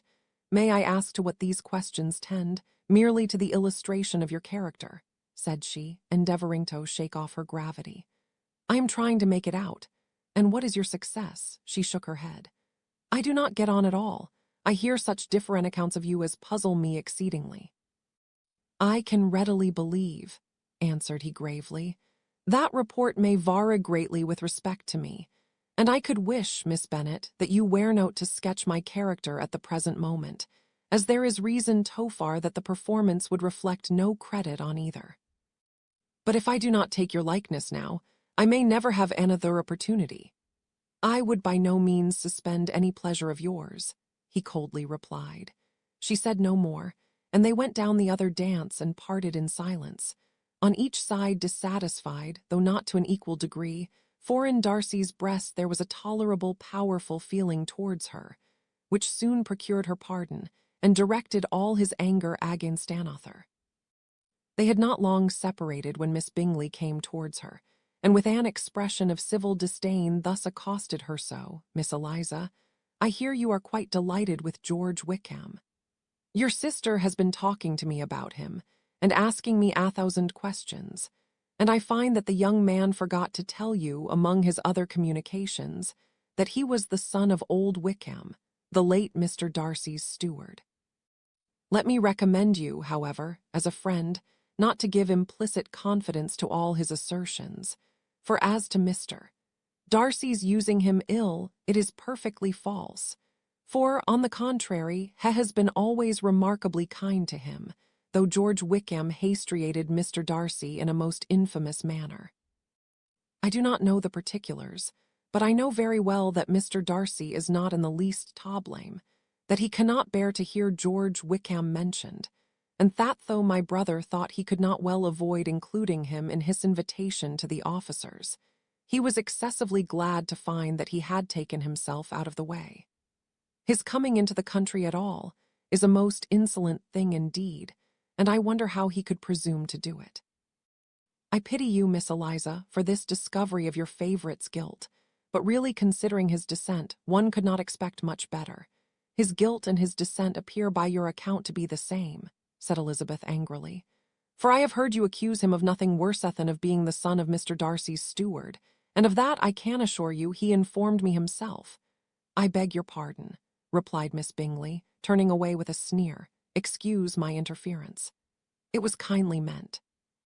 "Insolent girl," said Elizabeth to herself. "You are much mistaken if you expect to influence me by such a paltry attack as this. I see nothing in it but your own wilful ignorance and the malice of Mr. Darcy." She then sought her eldest sister, who had undertaken to make inquiries on the same subject of Bingley. Jane met her with a smile of such sweet complacency, a glow of such happy expression, as sufficiently marked how well she was satisfied with the occurrences of thievening. Elizabeth instantly read her feelings, and at that moment solicitude for Wickham, resentment against his enemies, and everything else gave way before the hope of Jane's being in the fairest way for happiness.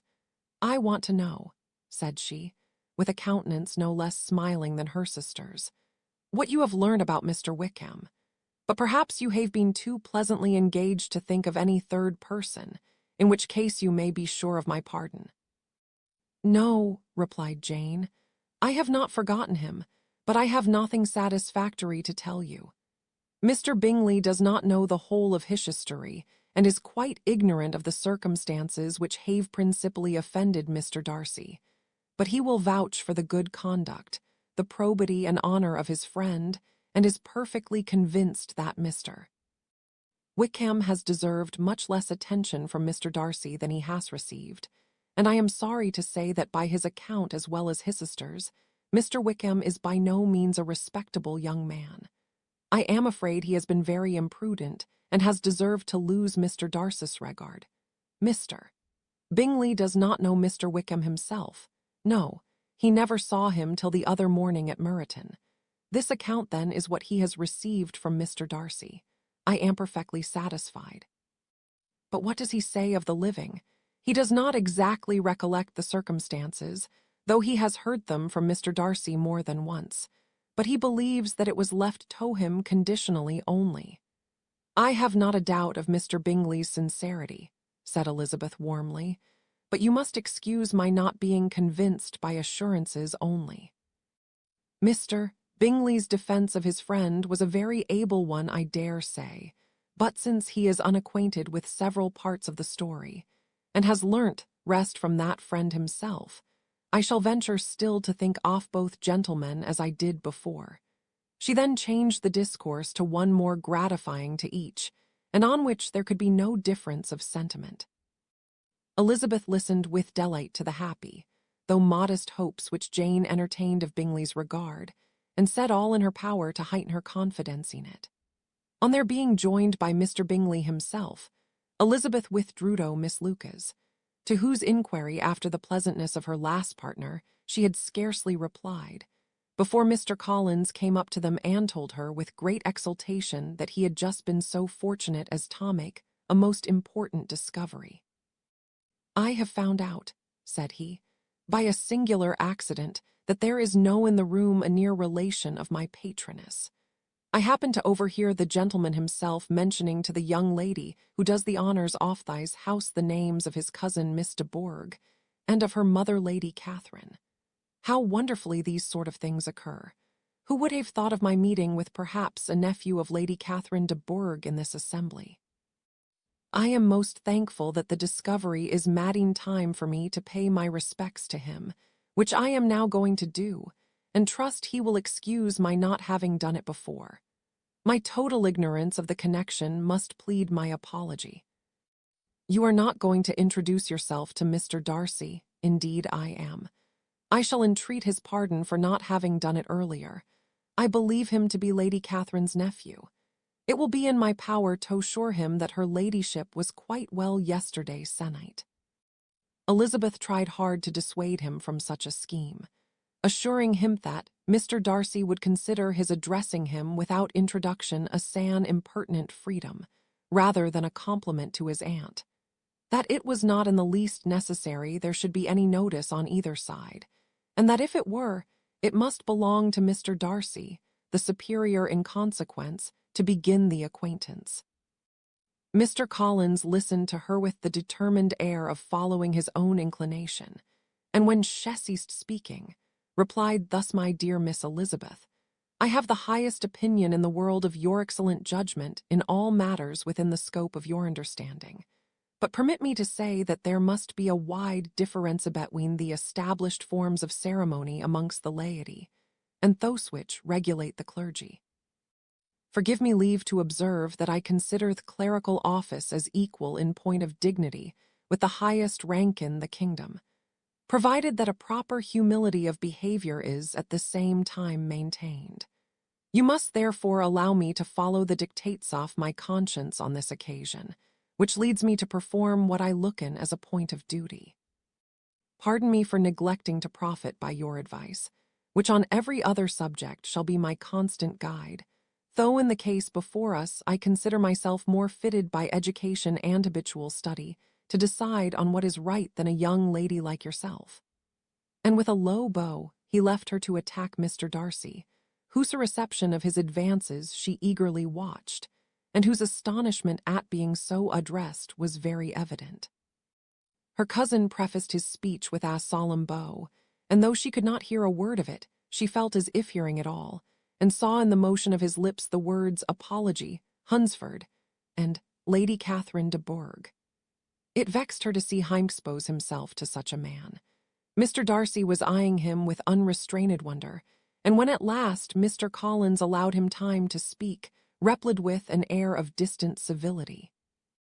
Mr. Collins, however, was not discouraged from speaking again, and Mr. Darcy's contempt seemed abundantly increasing with the length of his second speech, and at the end of it he only made him a slight bow and moved another way.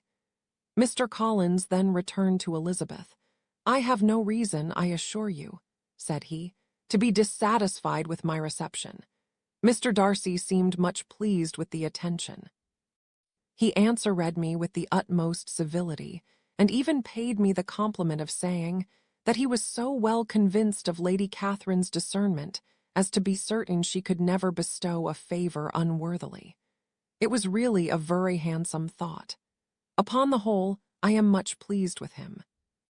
As Elizabeth had no longer any interest of her own to pursue, she turned her attention almost entirely on her sister and Mr. Bingley, and that train of agreeable reflections which her observations gave birth to made her perhaps almost as happy as Jane.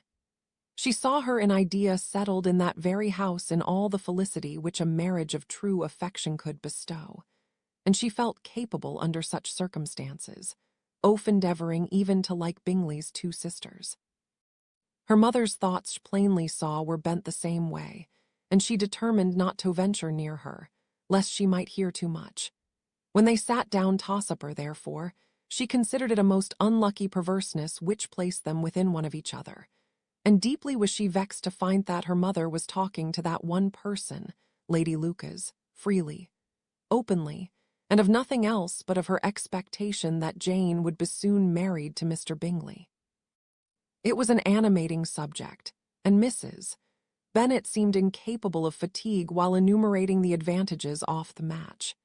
His being such a charming young man, and so rich, and living but 3 miles from them, were the first points of self-gratulation, and then it was such a comfort to think how fond the two sisters were of Jane, and to be certain that they must desire the connection as much as it could do.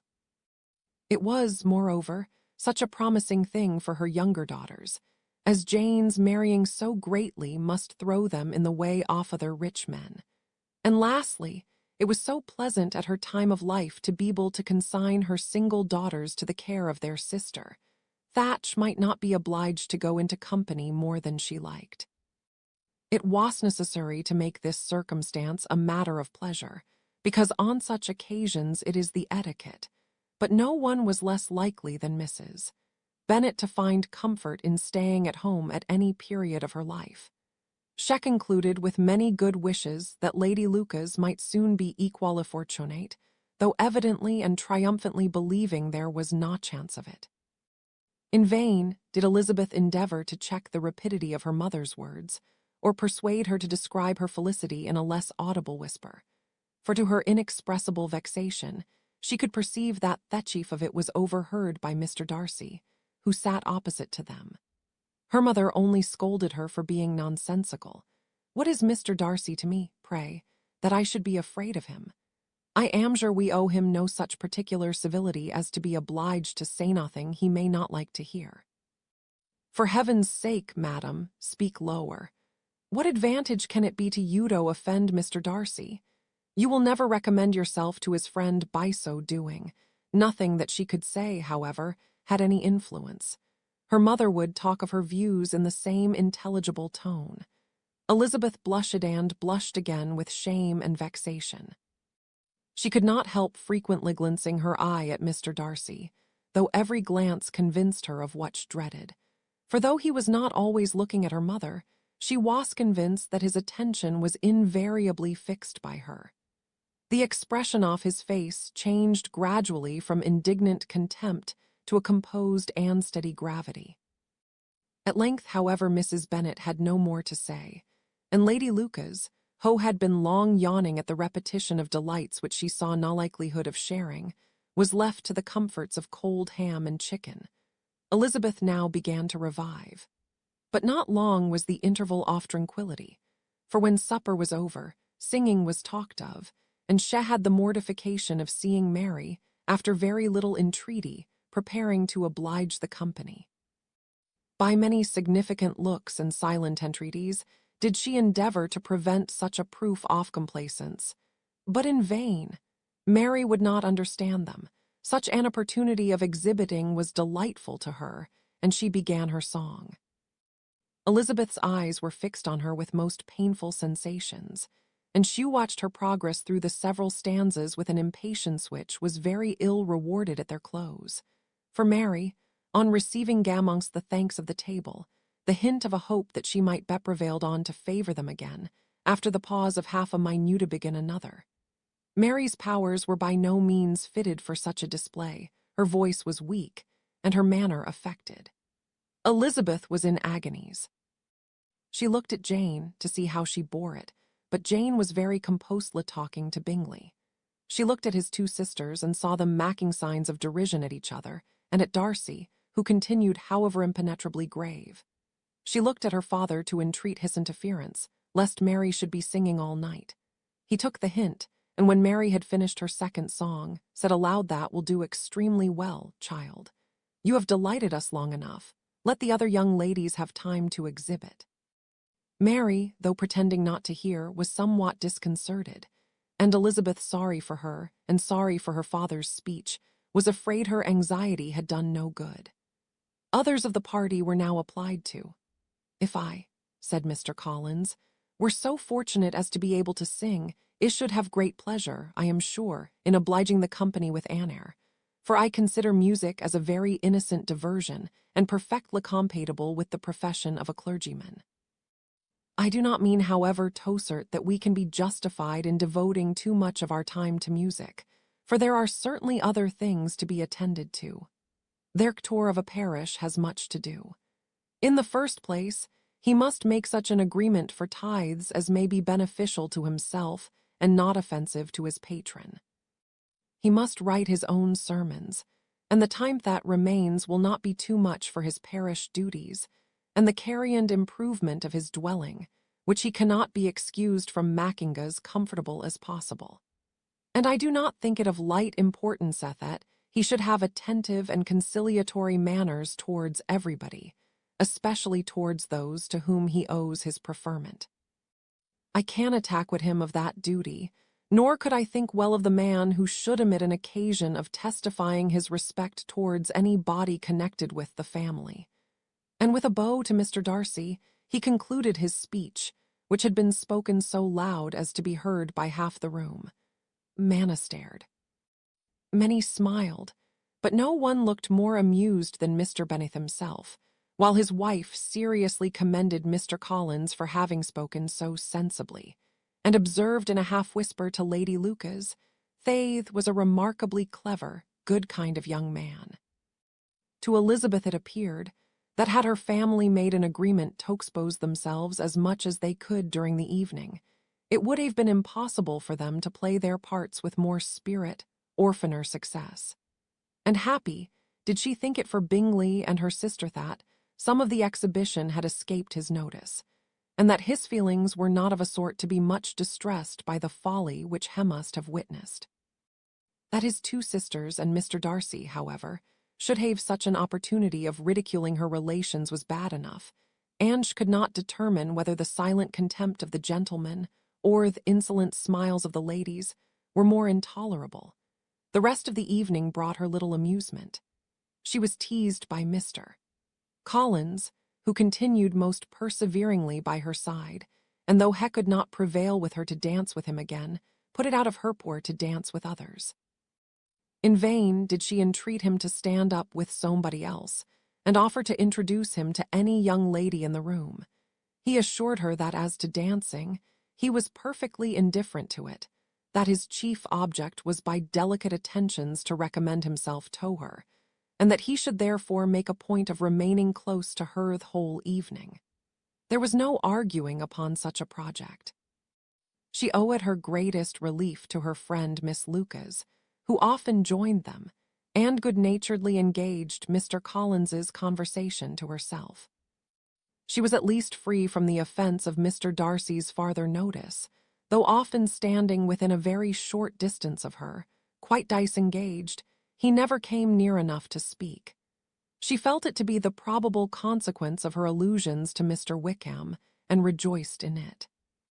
The Longbourn party were the last of all the company to depart, and by a manoeuvre of Mrs. Bennet had to wait for their carriages a quarter of an hour after everybody else was gone, which gave them time to see how heartily they were wished away by some of the family.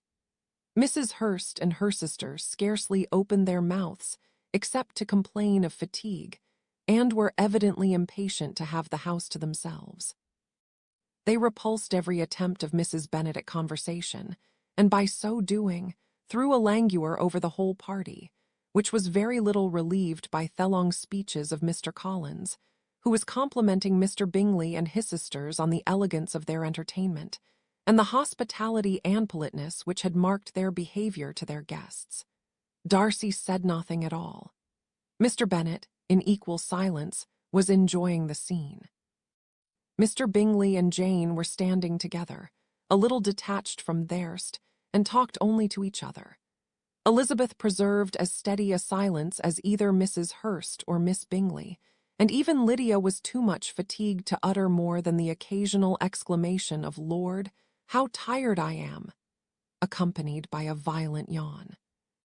When at length they arose to take leave, Mrs. Bennet was most pressingly civil in her hope of seeing the whole family soon at Longbourn, and addressed herself particularly to Mr. Bingley, to assure him how happy would make them, by eating a family dinner with them at any time, without the ceremony of a formal invitation.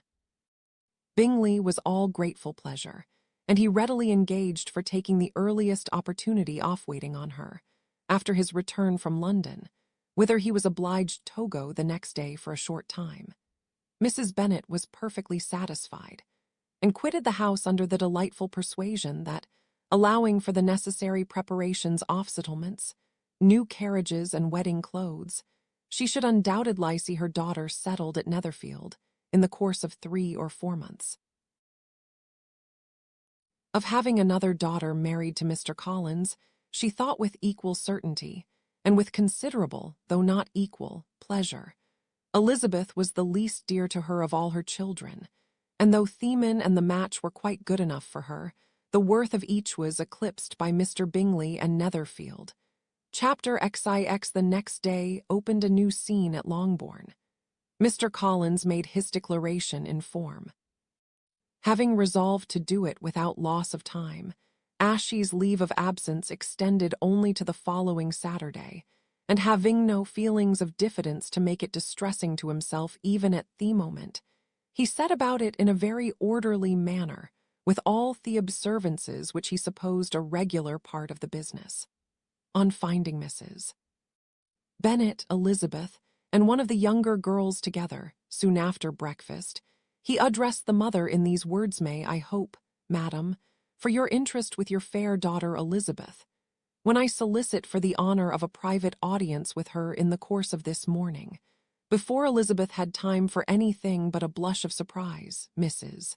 Bennet instantly answered, "Oh dear, yes, certainly. I am sure Lizzie will be very happy. I am sure she can have no objection. Come, Kitty, I want you upstairs." And gathering her work together, she was hastening away, when Elizabeth called out, "Dear ma'am, do not go. I beg you will not go. Mr. Collins must excuse him.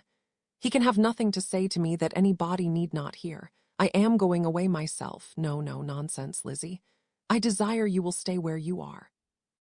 And upon Elizabeth seeming really, with vexed and embarrassed looks, about to escape, she added, "Lizzie, I insist upon your staying and hearing Mr. Collins. Elizabeth would not oppose such an injunction, and a moment's consideration making her also sensible that it would be wisest to get it over as soon and as quietly as possible, she sat down again, and tried to conceal by incessant employment the feelings which were divided between distress and diversion. Mrs. Bennet and Kitty walked off, and as soon as they were gone Mr. Collins began. Believe me, my dear Miss Elizabeth, that your modesty, so far from doing you any disservice, rather adds to your other perfections. Ya would have been less amiable in my eyes had there not been this little unwillingness, but allow me to assure you that I have your respected mother's permission for this address. You can hardly doubt the purport of my discourse, however your natural delicacy may lead you to dissemble. My attentions have been too marked to be mistaken. Almost as soon as I entered the house, I singled you out as the companion of my future life. But before I am run away with by my feelings on this subject, perhaps it will be advisable for me to state my reasons for marrying, and moreover for coming into Hertfordshire with the design of selecting a wife, as I certainly did. The idea of Mr. Collins, with all his solemn composure, being run away with by his feelings, made Elizabeth so near laughing that she could not use the short pause he allowed in any attempt to stop him farther, and he continued, My reasons for marrying are, first, that I think it a right thing for every clergyman in easy circumstances, like myself, to set the example of matrimony in his parish. Secondly, that I am convinced it will add very greatly to my happiness. And thirdly, which perhaps I ought to have mentioned earlier, that it is the particular advice and recommendation of the very noble lady whom I have the honor of calling patroness. Twice has she condescended to give me her opinion, unasked too, on this subject, and it was but the very Saturday night before I left Hunsford between our pools at quadrille, while Mrs. Jenkinson was arranging Miss de Bourgh's footstool, that she said, Mr. Collins, you must marry. A clergyman like you must marry. Choose properly, choose a gentlewoman for my sake, and for your own, let her be an active, useful sort of person, not brought up high, but able to make a small income go a good way. This is my advice. Find such a woman as soon as you can, bring her to Hunsford, and I will visit her. Allow me, by the way, to observe, my fair cousin, that I do not reckon the notice and kindness of Lady Catherine de Bourgh as among the least of the advantages in my power to offer. You will find her manners beyond anything I can describe, and your wit and vivacity I think must be acceptable to her, especially when tempered with the silence and respect which her rank will inevitably excite. Thus much for my general intention in favor of matrimony. It remains to be told why my views were directed to Longbourn instead of my own neighborhood, where I assure you there are many amiable young women. But the fact is, that being, as I am, to inherit this estate after the death of your honoured father, who, however, may live many years longer, I could not satisfy myself without resolving to choose a wife from among his daughters, that the loss to them might be as little as possible, when the melancholy event takes place, which, however, as I have already said, may not before several years. This has been my motive, my fair cousin, and if flatter myself it will not sink me in your esteem. And now nothing remains for me, but to assure you in the most animated language of the violence of my affection.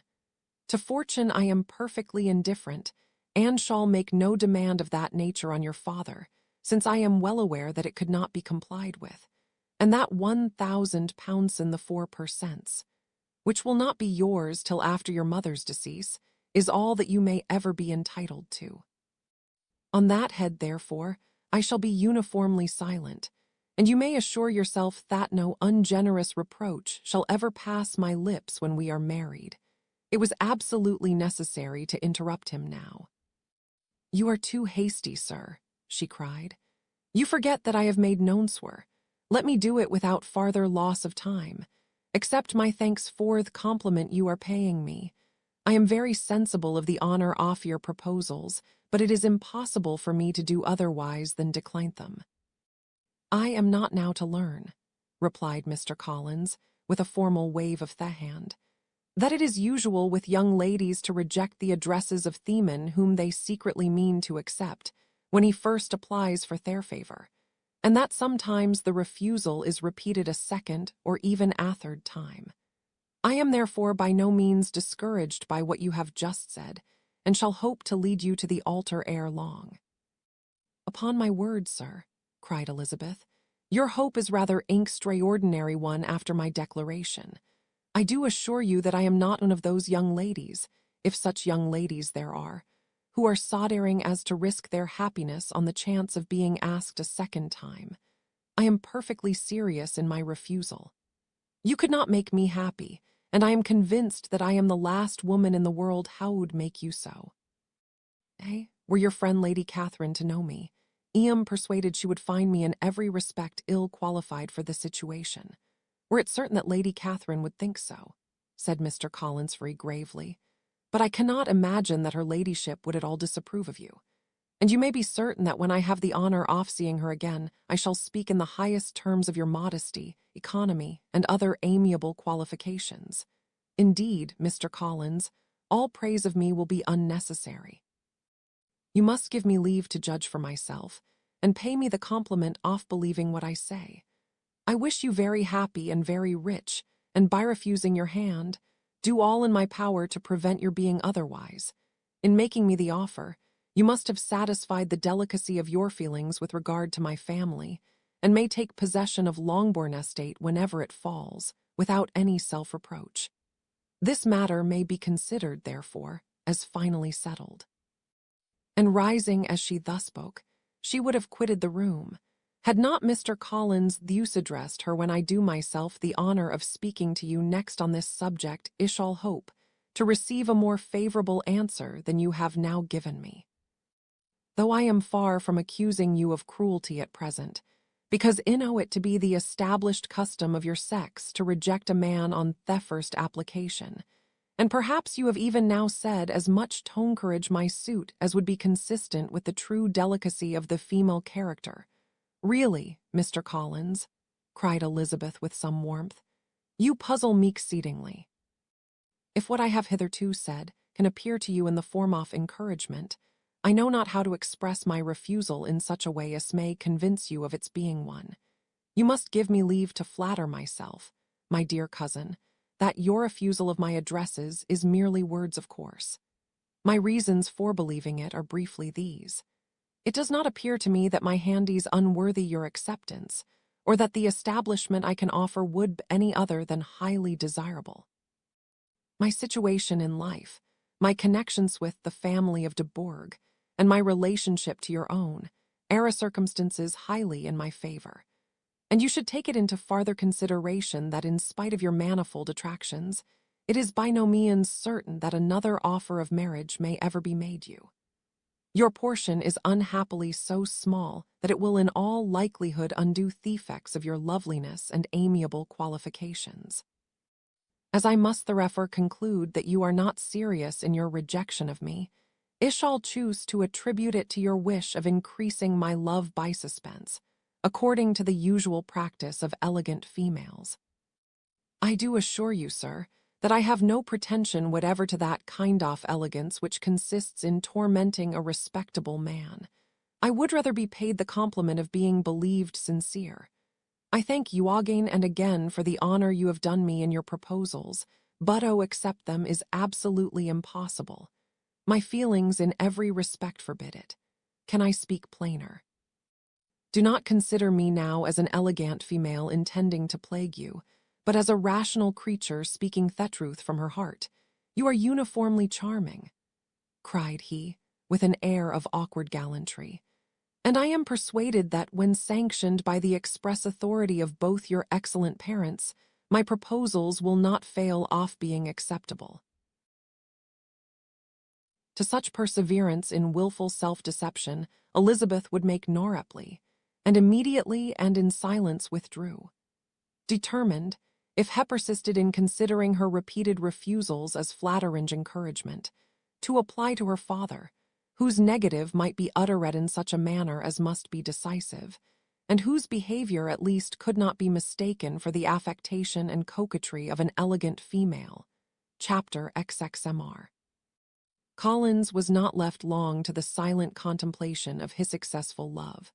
For Mrs. Bennet, having dawdled about in the vestibulito watch for the end of the conference, no sooner saw Elizabeth open the door, and with quick step pass her towards the staircase, than she entered the breakfast-room, and congratulated both him and herself in warm terms on the happy prospect of their nearer connection. Mr. Collins received and returned these felicitations with equal pleasure, and then proceeded to relate the particulars of their interview, with the result of which he trusted he had every reason to be satisfied, since their refusal which his cousin had steadfastly given him would naturally flow from her bashful modesty and the genuine delicacy of her character. This information, however, startled Mrs. Bennet. She would have been glad to be equally satisfied that her daughter had meant to encourage him by protesting against his proposals, but she dared not to believe it, and could not help saying so. "But depend upon it, Mr. Collins," she added, "that Lizzie shall be brought to reason. I will speak to her about it myself directly. She is a very headstrong, foolish girl, and does not know her own interest, but I will make her know it." "Pardon me for interrupting you, madam," cried Mr. Collins, "but if she's really headstrong and foolish, I know not whether she would there be a very desirable wife to a man in my situation, who naturally looks for happiness in the marriage state. If therefore she actually persists in rejecting my suit, perhaps it were better not to force her into accepting me, because if liable to such defects of temper, she could not contribute much to my felicity." "Sir, you quite misunderstand me," said Mrs. Bennet, alarmed. "Lizzie isn't headstrong in such matters as these. In everything else she is as good-natured a girl as ever lived. I will go directly to Mr. Bennet, and we shall very soon settle it with her, I am sure." She would not give him time to reply, but hurrying instantly to her husband, called out as she entered the library, "Mr. Bennet, you are wanted immediately. We are all in an uproar. You must come and make Lizzie marry Mr. Collins, for she vows she will not have him, and if you do not make haste, he will change his mind and not have her Mr." Bennet raised his eyes from his book as she entered, and fixed them in her face with a calm unconcern which was not in the least altered by her communication.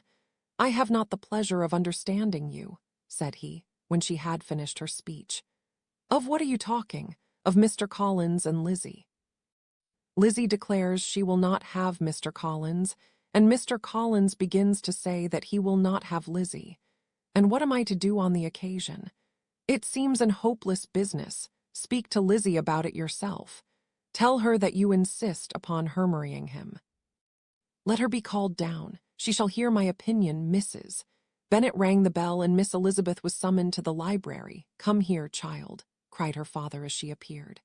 "I have sent for you on an affair of importance. I understand that Mr. Collins has made you an offer of marriage. Is it true?" Elizabeth replied that it was. "Very well, and this offer of marriage you have refused?" "I have, sir. Very well. We now come to the point. Your mother insists upon your accepting it. Is not it so, Mrs. Bennet?" "Yes, or I will never see her again. An unhappy alternative is before you, Elizabeth. From this day you must be a stranger to one of your parents. Your mother will never see you again if you do not marry Mr. Collins, and I will never see you again if you do." Elizabeth could not but smile at such a conclusion of such a beginning, but Mrs. Bennet, who had persuaded herself that her husband regarded the affair as she wished, was excessively disappointed. "What do you mean, Mr. Bennet, by talking in this way? You promised me to insist upon her marrying him." "My dear," replied her husband, "I have two small favors to request. First, that you will allow me the free use of my understanding on the present occasion, and secondly, of my room. I shall be glad to have the library to myself as soon as may be. Not yet, however, in spite of her disappointment in her husband, did Mrs. Bennet give up the point. She talked to Elizabeth again and again, coaxed and threatened her by turns. She endeavored to secure Jane in her interest, but Jane, with all possible mildness, declined interfering. And Elizabeth sometimes with real earnestness and sometimes with playful gaiety replied to her attacks. Though her manner varied, however, her determination never did. Mr. Collins, meanwhile, was meditating in solitude on what had passed. He thought too well of himself to comprehend on what motive his cussing could refuse him, and though his pride was hurt, he suffered in no other way. His regard for her was quite imaginary, and the possibility of her deserving her mother's reproach prevented his feeling any regret. While the family were in this confusion, Charlotte Lucas came to spend the day with them. She was met in the vestibule by Lydia, who, flying to her, cried in a half-whisper, "I am glad you are come, for there is such fun here." "What do you think has happened this morning?" "Mr. Collins has made an offer to Lizzie, and she will not have him." Charlotte had hardly time to answer before they were joined by Kitty, who came to tell the same news, and no sooner had they entered the breakfast-room, where Mrs. Bennet was alone, than she likewise began on the subject, calling on Miss Lucas for her compassion, and entreating her to persuade her friend Lizzie to comply with the wishes of all her family. "Pray do, my dear Miss Lucas," she added in a melancholy tone, "for nobody is on my side. Nobody takes part with me. I am cruelly used. Nobody feels for my poor nerves." Charlotte's reply was spared by the entrance of Jane and Elizabeth.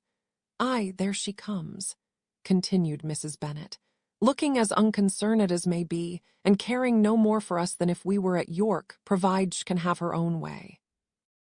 But I tell you what, Miss Lizzie, if you take it into your head to go on refusing every offer of marriage in this way, you will never get a husband at all, and I am sure I do not know who is to maintain you when your father is dead. I shall not be able to keep you, and so I warn you. I have done with you from this very day. I told you in the library, that I should never speak to you again, and you will find me as good as my word. I have no pleasure in talking to undutiful children. Not that I have much pleasure indeed in talking to anybody. People who suffer as I do from nervous complaints can have no great inclination for talking. Nobody can tell what I suffer, but it is always so. Those who do not complain are never pitied." Her daughters listened in silence to this effusion, sensible that any attempt to reason with or soothe her would only increase the irritation. She talked on, therefore, without interruption from any of them till they were joined by Mr. Collins, who entered with an air more stately than usual, and on perceiving whom, she said to the girls now, "I do insist upon it, that you, all of you, hold your tongues, and let Mr. Collins and me have a little conversation together." Elizabeth passed quietly out of the room. Jane and Kitty followed, but Lydia stood her ground, determined to hear all she could, and Charlotte, detained first by the civility of Mr. Collins, whose inquiries after herself and all her family were very minute, and then by a little curiosity, satisfied herself with walking to the window and pretending not to hear. In a doleful voice, Mrs. Bennet thus began the projected conversation. "Oh, Mr. Collins." "My dear madam," replied he, "let us be forever silent on this point. Far be it from me," he presently continued in a voice that marked his displeasure, "to resent the behavior of your daughter. Resignation to inevitable evils is the duty of us all, the peculiar duty of a young man who has been so fortunate as I have been in early preferment, and I trust I am resigned. Perhaps not the less so from feeling a doubt of my positive happiness, had my fair cousin honored me with her hand. For I have often observed that resignation is never so perfect as when the blessing denied begins to lose somewhat of its value in our estimation. You will not, I hope, consider me as showing any disrespect to your family, my dear madam, by thus withdrawing my pretensions to your daughter's favor, without having paid yourself and Mr. Bennet the compliment of requesting you to interpose your authority in my behalf. My conduct may, I fear, be objectionable in having accepted my dismission from your daughter's lips instead of your own. But we are all liable to error. I have certainly meant well through the whole affair. My object has been to secure an amiable companion for myself, with due consideration for the advantage of all your family, and if my manner has been at all reprehensible, I here beg leave to apologize. Chapter XXI. The discussion of Mr. Collins's offer was now nearly at an end, and Elizabeth had only to suffer from the uncomfortable feelings necessarily attending it. and occasionally from some peevish allusion of her mother. As for the gentleman himself, his feelings were chiefly expressed, not by embarrassment or dejection, or by trying to avoid her, but by stiffness of manner and resentful silence. He scarcely ever spoke to her, and the assiduous attentions which he had been so sensible of himself were transferred for the rest of the day to Miss Lucas, whose civility in listening to him was a seasonable relief to them all, and especially to her friend. The morrow produced no abatement of Mrs. Bennet's ill humor or ill health. Mr. Collins was also in the same state of angry pride. Elizabeth had hoped that his resentment might shorten his visit, but his plan did not appear in the least affected by it. He was always to have gone on Saturday, and to Saturday he still meant to stay. After breakfast, the girls walked to Meryton to inquire if Mr. Wickham were returned, and to lament over his absence from the Netherfield ball. He joined them on their entering the town, and attended them to Theron's, where his regret and vexation, and the concern of everybody Waswell talked over. To Elizabeth, however, he voluntarily acknowledged that the necessity of his absence had been self-imposed. "I found," said he, "as the time drew near, that I had better not meet Mr. Darcy. That to be in the same room, the same party with him for so many hours together, might be more than I could bear, and that Cenis might arise unpleasant to more than myself." She highly approved his forbearance, and they had leisure for a full discussion of it, and for all the commendation which they civilly bestowed on each other, as Wickham and another officer walked back with them to Longbourn, and during the walk he particularly attended to her. His accompanying them was a double advantage. She felt all the compliment it offered to herself, and it was most acceptable as an occasion of introducing him to her father and mother. Soon after their return, a letter was delivered to Miss Bennet. It came from Netherfield, and was opened immediately. The envelope contained a sheet of elegant, little hot-pressed paper, well covered with a lady's fair, flowing hand, and Elizabeth saw her sister's countenance change as she read it, and saw her dwelling intently on some particular passages. Jane recollected herself soon, and putting the letter away, tried Todgen with her usual cheerfulness in the general conversation. But Elizabeth felt an anxiety on the subject which drew off her attention even from Wickham, and no sooner had he and his companion taken leave, than a glance from Jane invited her to follow her upstairs. When they had gained their own room, Jane, taking out the letter, said, "This is from Caroline Bingley. What it contains has surprised me a good deal." The whole party have left Netherfield by this time, and are on their way to town, and without any intention of coming back again. You shall hear what she says. She then read the first sentence aloud, which comprised the information of their having just resolved to follow their brother to town directly, and of their meaning to dine that day in Grosvenor Street, where Mr. Hurst had a house. The next was in these words: "I do not pretend to regret anything I shall leave in Hertfordshire, except your society, my dearest friend, but we will hope at some future period to enjoy many returns of the delightful intercourse we have known, and in the meanwhile may lessen the pain of separation by a very frequent and most unreserved correspondence. I depend on you for that." To these high-flown expressions, Elizabeth listened with all the insensibility of distrust, and though the suddenness of their removal surprised her, she saw nothing in it really to lament. It was not to be supposed that their absence from Netherfield would prevent Mr. Bingley's being there, and as to the loss of their society, she was persuaded that Jane must soon cease to regard it in the enjoyment of his. "It is unlucky," said she, after a short pause, "that you should not be able to see your friends before they leave the country. But may we not hope that the period of future happiness to which Miss Bingley looks forward may arrive earlier than she is aware, and that the delightful intercourse you have known as friends will be renewed with yet greater satisfaction as sisters. Mr. Bingley will not be detained in London by them.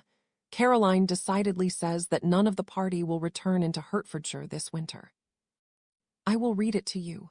When my brother left us yesterday, he imagined that the business which took him to London might be concluded in 3 or 4 days, but as we're certain it cannot be so, and at the same time convinced that when Charles gets to town, he will be in no hurry to leave it again, we have determined on following him thither, that he may not be obliged to spend his vacant hours in a comfortless hotel. Many of my acquaintance are already there for the winter. I wish I could hear that you, my dearest friend, had any intention of making one in the crowd, but of that I'd spare. I sincerely hope your Christmas in Hertfordshire may abound in the gaieties which that season generally brings, and that your beaux will be so numerous as to prevent your feeling the loss of the 3, off whom we shall deprive you. It is evident by this, added Jane, that he comes back no more this winter. It is only evident that Miss Bingley does not mean he should. Why will you think so? It must be his own doing. He is his own master, but you do not know all. I will read you the passage which particularly hurts me. I will have no reserves from you.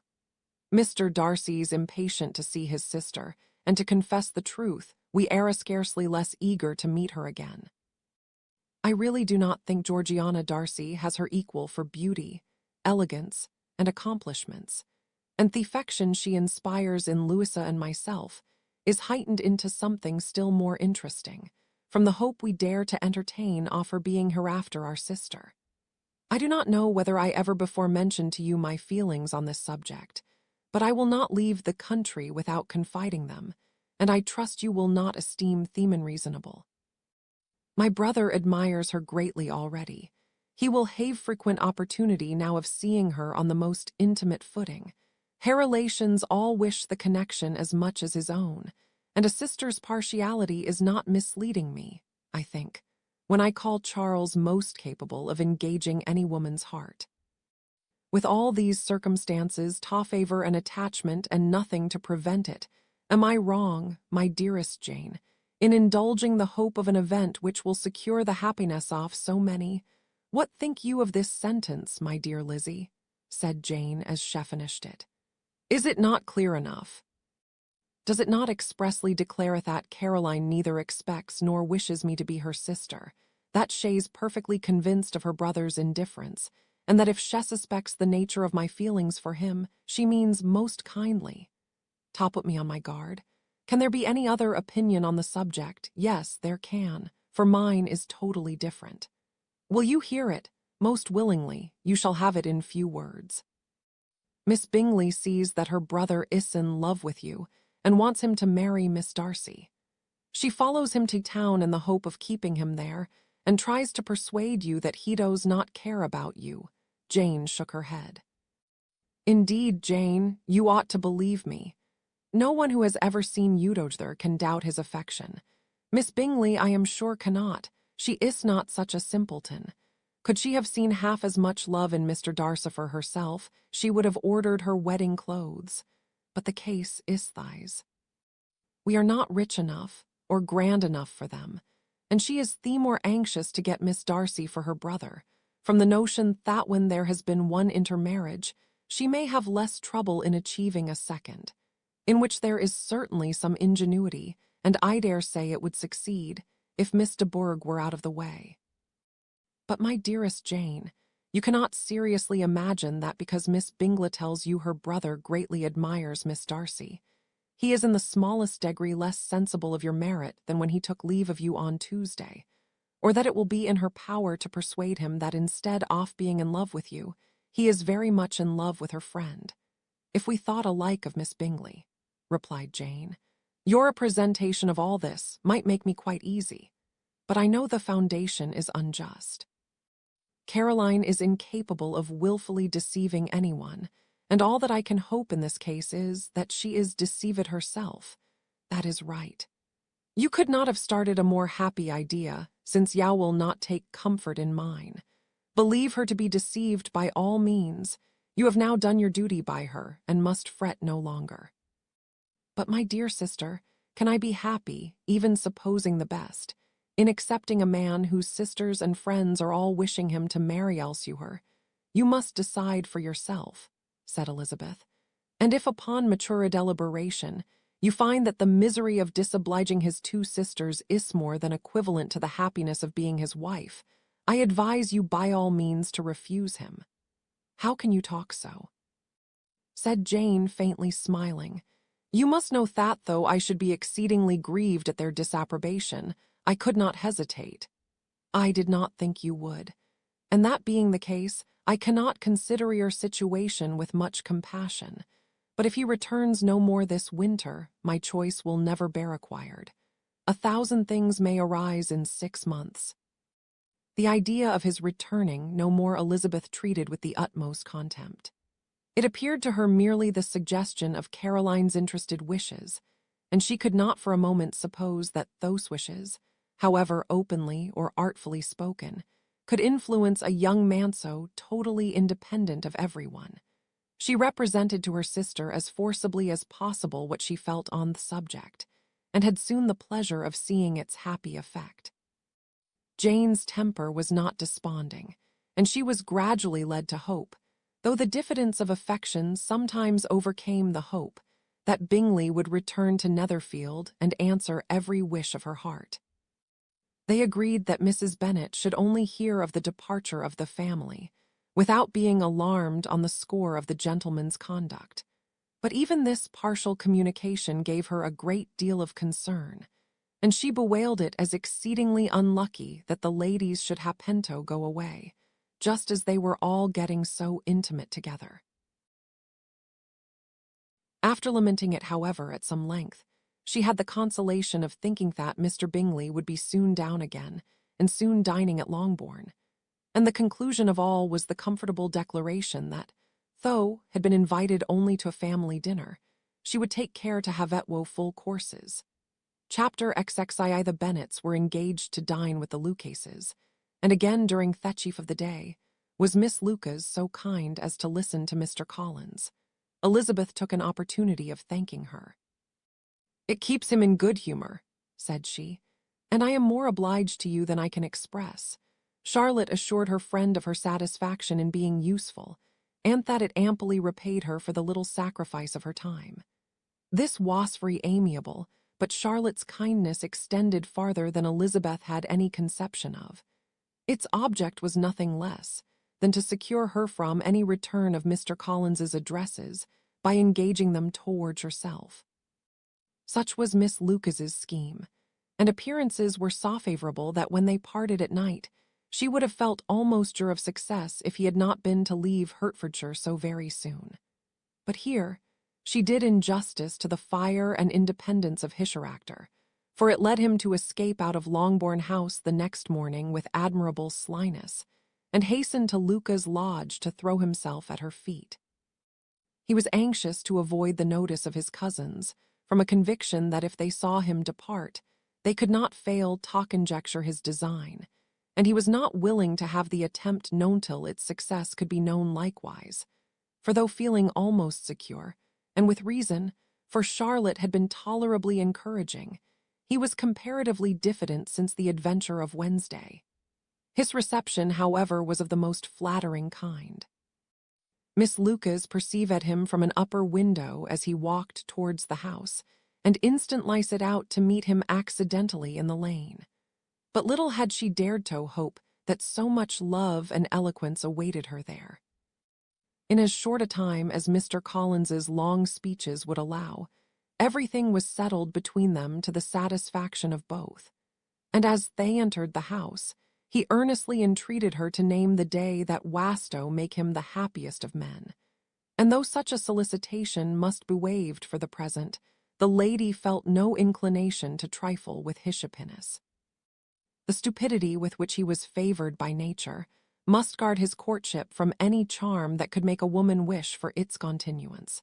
And Miss Lucas, who accepted him solely from the pure and disinterested desire of an establishment, cared not how soon that establishment were gained. Sir William and Lady Lucas were speedily applied to for their consent, and it was bestowed with a most joyful alacrity. Mr. Collins's present circumstances made it a most eligible match for their daughter, to whom he could give little fortune, and his prospects of future wealth were exceedingly fair. Lady Lucas began directly to calculate with more interest than the matter had ever excited before, how many years longer Mr. Bennet was likely to live, and Sir William gave it as his decided opinion that whenever Mr. Collins should be in possession of the Longbourn estate, it would be highly expedient that both he and his wife should make their appearance at St. James's. The whole family, in short, were properly overjoyed on the occasion. The younger girls formed hopes of coming out a year or two sooner than they might otherwise have done, and the boys were relieved from their apprehension of Charlotte's dying an old maid. Charlotte herself was tolerably composed. She had gained her point and had time to consider of it. Her reflections were in general satisfactory. Mr. Collins, to be sure, was neither sensible nor agreeable. His society was irksome, and his attachment to her must be imaginary, but still he would be her husband. Without thinking highly either of men or of matrimony, marriage had always been her object. It was the only honorable provision for well-educated young women of small fortune, and however uncertain of giving happiness, must be their pleasantest preservative from want. This preservative she had no obtained, and at the age of 27, without having ever been handsome, she felt all the good luck of it. The least agreeable circumstance in the business was the surprise it must occasion to Elizabeth Bennet, whose friendship she valued beyond that of any other person. Elizabeth would wonder, and probably would blame her, and though a resolution was not to be shaken, her feelings must be hurt by such disapprobation. She resolved to give her the information herself, and therefore charged Mr. Collins, when he returned to Longbourn to dinner, to drop no hint of what had passed before any of the family. A promise of secrecy was of course very dutifully given, but it could not be kept without difficulty, for the curiosity excited by his long absence burst forth in such very direct questions on his return as required some ingenuity to evade, and he was at the same time exercising great self-denial, for he was longing to publish his prosperous love. As he was to begin his journey too early on the morrow to see any of the family, the ceremony of leave-taking was performed when the ladies moved for the night, and Mrs. Bennet, with great politeness and cordiality, said how happy they should be to see him at Longbourn again, whenever his other engagements might allow him to visit them. "My dear madam," he replied, "this invitation is particularly gratifying, because it is what I have been hoping to receive, and you may be very certain that I shall avail myself of it as soon as possible." They were all astonished, and Mr. Bennet, who could by no means wish for so speedy a return, immediately said, "But is there not danger of Lady Catherine's disapprobation here, my good sir? You had better neglect your relations than run the risk of offending your patroness." "My dear sir," replied Mr. Collins, "I am particularly obliged to you for this friendly caution, and you may depend upon my not taking so material a step without her ladyship's concurrence. You cannot be too much on your guard. Risk anything rather than her displeasure, and if you find it likely to be raised by your coming to use again, which I should think exceedingly probable, stay quietly at home, and be satisfied that we shall take no offense. Believe me, my dear sir, my gratitude is warmly excited by such affectionate attention, and depend upon it, you will speedily receive from me a letter of thanks for this, as well as for every other mark of your regard during my stay in Hertfordshire. As for my fair cousins, though my absence may not be long enough to render it necessary, I shall now take the liberty of wishing them health and happiness, not excepting me cousin Elizabeth." With proper civilities the ladies then withdrew, all of them equally surprised to find that he meditated a quick return.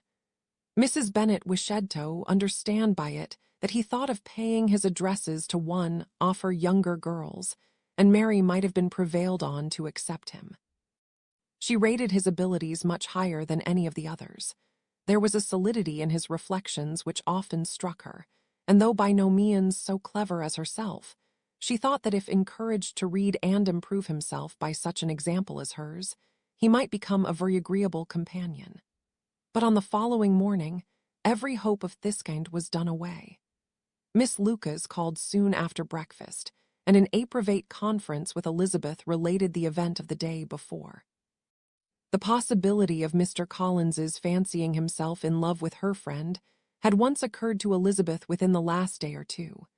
But that Charlotte could encourage him seemed almost as far from possibility as that she could encourage him herself, and her astonishment was consequently so great as to overcome at first the bonds of decorum, and she could not help crying out, "Engaged to Mr. Collins! My dear Charlotte! Impossible!" The steady countenance which Miss Lucas had commanded in telling her story gave way to a momentary confusion here on receiving so direct a reproach, though, as it was no more than she expected, she soon regained her composure, and calmly replied, "Why should you be surprised, my dear Eliza? Do you think it incredible that Mr. Collins should be able to procure any woman's good opinion, because he was not so happy as to succeed with you?" But Elizabeth had now recollected herself, and making a strong effort for it, was able to assure her with tolerable firmness that the prospect of their relationship was highly grateful to her, and that she wished her all imaginable happiness. "I see what you are feeling," replied Charlotte. "You must be surprised, very much surprised, so lately as Mr. Collins was wishing to marry you. But when you have had time to think it all over, I hope you will be satisfied with what I have done. I am not romantic, you know, and ever was. I ask only a comfortable home, and considering Mr. Collins's character, connections, and situation in life, I am convinced that my chance of happiness with him is as fair as most people can boast entering the marriage state." Elizabeth quietly answered, "Undoubtedly." And after an awkward pause, they returned to the rest of the family. Charlotte did not stay much longer, and Elizabeth was then left to reflect on what she had heard. It was a long time before she became at all reconciled to the idea of so suitable a match. The strangeness of Mr. Collins's making two offers of marriage within 3 days was nothing in comparison of his being no accepted. She had always felt that Charlotte's opinion of matrimony was not exactly like her own, but she could not have supposed it possible that, when called into action, she would have sacrificed every bitter feeling to worldly advantage. Charlotte, the wife of Mr. Collins, was a most humiliating picture, and to the pang of a friend disgracing herself and sunk in her esteem was added the distressing conviction that it was impossible for that friend to be tolerably happy in the lot she had chosen. Chapter XXII. Elizabeth was sitting with her mother and sisters, reflecting on what she had heard, and doubting whether she were authorized to mention it, when Sir William Lucas himself appeared, sent by his daughter to announce her engagement to the family. With many compliments to them, and much self-gratulation on the prospect of a connection between the houses, he unfolded the matter, to an audience not merely wondering, but incredulous. For Mrs. Bennet, with more perseverance than politeness, protested he must be entirely mistaken, and Lydia, always unguarded and often uncivil, boisterously exclaimed, "Good Lord, Sir William, how can you tell such a story? Do not you know that Mr. Collins wants to marry Lizzie? Nothing less than the complaisance of a courtier could have borne without anger such treatment. But Sir William's good breeding carried him through it all, and though he begged leave to be positive as to the truth of his information, he listened to all their impertinence with the most forbearing courtesy." Elizabeth, feeling it incumbent on her to relieve him from so unpleasant a situation, now put herself forward to confirm his account by mentioning her prior knowledge of it from Charlotte herself, and endeavored to put a stop to the exclamations of her mother and sisters by the earnestness of her congratulations to Sir William, in which she was readily joined by Jane, and by making a variety of remarks on the happiness that might be expected from the match, the excellent character of Mr. Collins, and the convenient distance of Hunsford from London. Mrs. Bennet was in fact too much overpowered to say a great deal while Sir William remained, but no sooner had he left them than her feelings found a rapid vent. In the first place, she persisted in disbelieving the whole of the matter. Secondly, she was very sure that Mr. Collins had been taken in. Thirdly, she trusted that they would never be happy together. And fourthly, that the match might be broken off. Two inferences, however, were plainly deduced from the whole. One, that Elizabeth was the real cause of all the mischief, and the other, Thatch herself had been barbarously used by them all, and on these two points she principally dwelt during the rest of the day. Nothing could console and nothing appease her. Nor did that day wear out her resentment. A week elapsed before she could see Elizabeth without scolding her. A month passed away before she could speak to Sir William or Lady Lucas without being rude, and many months were gone before she could at all forgive their daughter. Mr. Bennet's emotions were much more tranquil on the occasion, and such as he did experience he pronounced to be of a most agreeable sort. For it gratified him, he said, to discover that Charlotte Lucas, whom he had been used to think tolerably sensible, was as foolish as his wife, and more foolish than his daughter. Jane confessed herself a little surprised at the match. But she said less of her astonishment than of her earnest desire for their happiness, nor could Elizabeth persuade her to consider it as improbable. Kitty and Lydia were far from envying Miss Lucas, for Mr. Collins was only a clergyman, and it affected them in no other way than as a piece of news to spread at Meryton. Lady Lucas could not be insensible of triumph on being able to retort on Mrs. Bennet the comfort of having a daughter well married, and sheckled at Longbourn rather oftener than usual to say how happy she was, though Mrs. Bennet's sour looks and ill-natured remarks might have been enough to drive happiness away. Between Elizabeth and Charlotte, there was a restraint which kept them mutually silent on the subject, and Elizabeth felt persuaded that no real confidence could ever subsist between them again. Her disappointment in Charlotte made her turn with fonder regard to her sister, of whose rectitude and delicacy she was sure her opinion could never be shaken, and for whose happiness she grew daily more anxious, as Bingley had now been gone a week, and nothing was heard of his return. Jane had sent Caroline an early answer to her letter, and was counting the days till she might reasonably hope to hear again. The promised letter of thanks from Mr. Collins arrived on Tuesday, addressed to their father, and written with all the solemnity of gratitude which Atwill Vemont's abode in the family might have prompted.